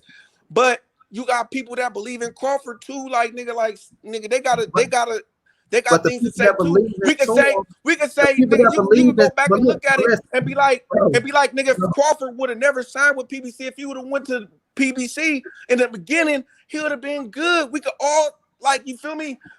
And then there would be no excuse. We ain't even going that far back. We ain't even going that far back. All I'm saying is this, bro. If we sticking it to 147, you say you got people that believe in Bud. I don't got a problem with people believing in Bud. But the people that believe in Bud that's thinking that he deserved 50-50 need to wake the fuck up and look in the mirror and say, you know what? We need to take that shit out of our head, because that's the shit they got Bud thinking that he deserved 50-50. That's why the fight ain't moving. That's why we're not. I think that he does deserve that, bro. I think that he deserves. I think that he think that. This is why we're not moving no fucking way. I think that he thinks that. No, listen. Let me tell you, bro. We heard Bud circle. We heard everybody that's around Bud. We talk to these dudes almost every fucking day, bro. And all these dudes are saying this. Oh, Bud accolades. Bud did this. Bud did that. It hurt. Bud did that. Bernie said on Blue Blood. Bernie said on Blue Blood, nigga, he should just take whatever, go beat his ass. Bernie saying that on Blue Blood, but you got Bernie saying a whole lot of other shit, a whole lot of other times. It's a 50-50 all that shit. So we ain't talking about that. We talking about Bernie. We talking to the dude team. Like Bernie was over there. We talking to Drew Mack. We talking to man, of course. Mac. So when I heard them talk, I heard Bud talking, bro. So if they all keep talking about Bud is worth 50-50 her, 50-50 that old, because they keep bringing up what he's done over his entire career, his accolades. His accolades don't translate to dollars. If that's the case, he would have been a pay-per-view star. Right. If that's the case, he'd have been getting X amount of dollars. He'd have been had the Manny Pacquiao fight and all this shit. But it don't translate to dollars. So you at 147 right now. You're the WO champion, right? You got 5 fights under your belts at welterweight. You got all knockouts. Don't get me wrong. I got him as the number 2 welterweight in the world. But when you look at Earl Spence, he's been doing more at 147 pounds. He's been doing the pay-per-view numbers, right? He's been fighting the better fighters. He's the unified champion. The man deserves 60-40. That's my only case. He deserved that. Yeah, people saying Bud go win all that. All right, I get him that. If you're a Bud fan, if you Bud family, you're supposed to think that way. But when it comes to business, it's a no-brainer, bro. And that's my only problem with motherfuckers who ride for Bud. They act like they can't sit down and really see that shit. And then when you tell them, and you tell them that, and when you point these things out, they always bring back what Bud did over his entire career. When that shit, that ain't what we're talking about. You know what I mean? And that's why we be stuck in the fucking mud hole, bro. But we've been going for about 3 hours, bro. You feel me? What else you want to say, Taco, before I get ready to close this bitch down?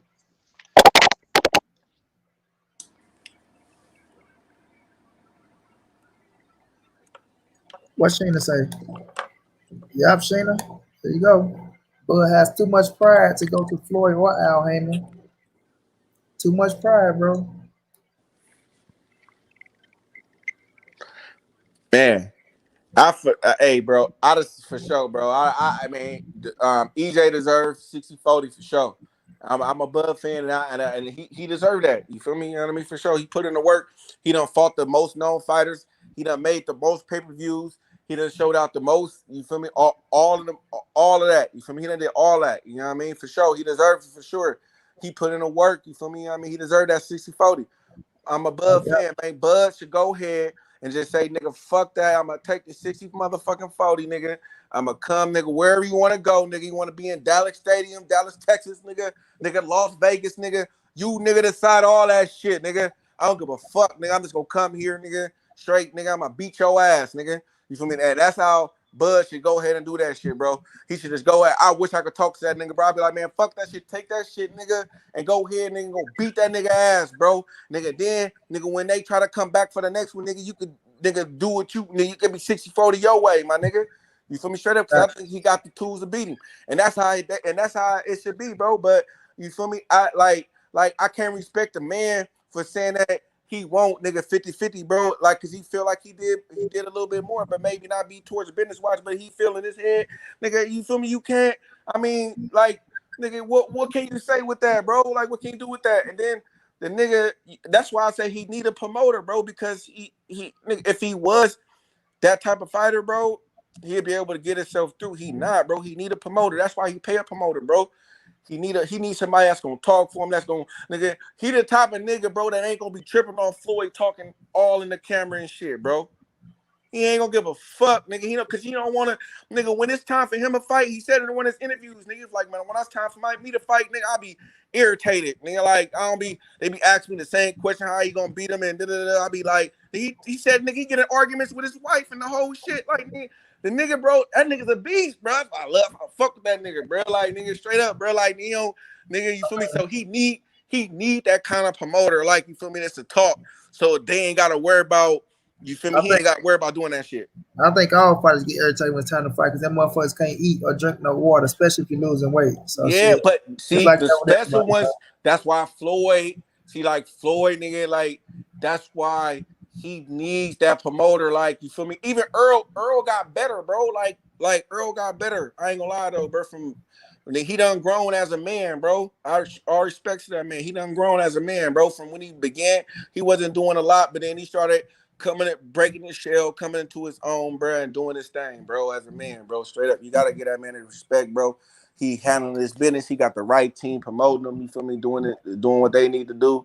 He in a big city, fucking Dallas, Texas, nigga. So you gonna have Houston behind you. You gonna have, you feel me, like, nigga, bruh, nigga, how big is fucking Texas, bro? Like, you already, just with Texas by itself, you already got a whole fan base. Like, like, so you feel me? He got all the advantages. So what Bud need to do is just come in with that underdog mentality, like nigga, fuck it, bro. Like, nigga, like, straight up, this on some hood shit, bro. Bud, if anybody fucking with Bud in here or whatever, nigga, Bud, bruh, do it for the hood, nigga. Fuck that shit, nigga. Go and take that 60-40, bruh. Nothing less. 60-40, nigga, and go and beat that nigga ass, bro. Straight up. That's how he should do it, bro. That's how a nigga should do it. He should come out on the internet and just be like, nigga, I'm gonna take the 60-40, nigga, send me the contract. And then if they come with some 60-30 shit now, fuck all that, bro. Like, nah. Now we can't move the goalposts, you feel me? You know what I mean? Because Earl Spence already said, oh, or whatever we give you. So now, you feel me, you kind of like went from 60-40 to whatever we give you. Like, so it's like, nigga, if I say, nigga, I want that 60-40, now I can't get it. Now it got to be 70-30 or whatever I give you now. We ain't gonna do that, bro, because everybody else doing that, looking at the worst. But we about to get ready and lock it down, chap. Go on, get for sure, bro. God bless, bro. God bless to you, bro. Everybody smash the motherfucking like button, man. Send a homie that respect, bro. Like, you feel me? Give cash out, whatever y'all can get to my nigga, bro. Straight up. God bless, bro. Happy New Year's to everybody, bro. Same to you, bro. Enjoy your New Year's, champ. Hey, you too, bro. No doubt. I want to appreciate everybody for coming through, man, showing love, man. Taco came through, defending Bud to the best of his ability. As long as they agree on that 60-40, man, whatever you say after that, it's all good. If you feel like Bud go win, however y'all think it's going to play out, much respect and more power to you. But I got EJ winning that fight. You feel me? I got EJ winning that fight. Hands down like 630. You dig what I mean? Well, bro, Young Merv, Sheena, thank you so much for the donation, love. Everybody who came through and donated, thank y'all so much, man. Much needed. My dude, my bro, Omega. My bro Omega came through showing love. You feel me? Everybody came through showing love, man. I appreciate y'all. Marvin. Who else? Man, y'all know y'all is, bro. I can't even go through this damn thing, though. But it's all love, man. I appreciate y'all, man. Happy New Year's to everybody. Shana say that's what Bud should do, but does Bud believe in himself? You hear me? For real, Shana. Like, they keep saying this, that, and all that shit, but to say he worked 50-50, that ain't gonna fly, homie. That ain't gonna fly. Feel me? That ain't gonna fly at all. Fuck that shit. Bud know he ain't worked that damn 50-50. He know it for a fact, man. Like, just step up to the plate like a man, dog. Accept the 60-40. We all know it's an A side. We all know it's a B side. When you're in a division where a man been there putting in the more work, the man a unified champion, you feel me? We all know that man is the goddamn A side, and it ain't no taking that back. Nobody's finna up no cash that especially if you got 3 kids. And we know Bud got a lot of damn kids, but EJ just had a new baby, so everybody wants what they deserve, and not a penny more, not a penny less. You feel me? I don't want nobody to get robbed and fucked over. If you work your ass off to get a certain amount of money, I feel like that's what the fuck you should get. You know what I mean? So at the end of the day, man, Bud accepted 60-40, and everything after that, we'll see what happens inside that ring, man. But I appreciate all y'all, man. Much love, everybody, man. Much love, everybody. What's tomorrow? The first? Yeah, we will be back tomorrow, fam. We're gonna bring it in tomorrow. We're gonna stream the fight on Tuesday. You feel me? But it's all love, man. Appreciate y'all, man. Y'all know what it is. This your boy Monty. This the NSBC moving. Ain't nobody safe in these streets. Hit the thumbs up, subscribe to the channel if you want to donate. OG Money on Cash App. TreyAfter52@gmail.com on PayPal. If you can't, just tell a friend and tell a friend. Hit the subscribe button, like, comment, share the video. Y'all know how y'all boy get down, man. Big dog status. Happy New Year to y'all, family. Much love, much appreciated. Wish y'all nothing but the best.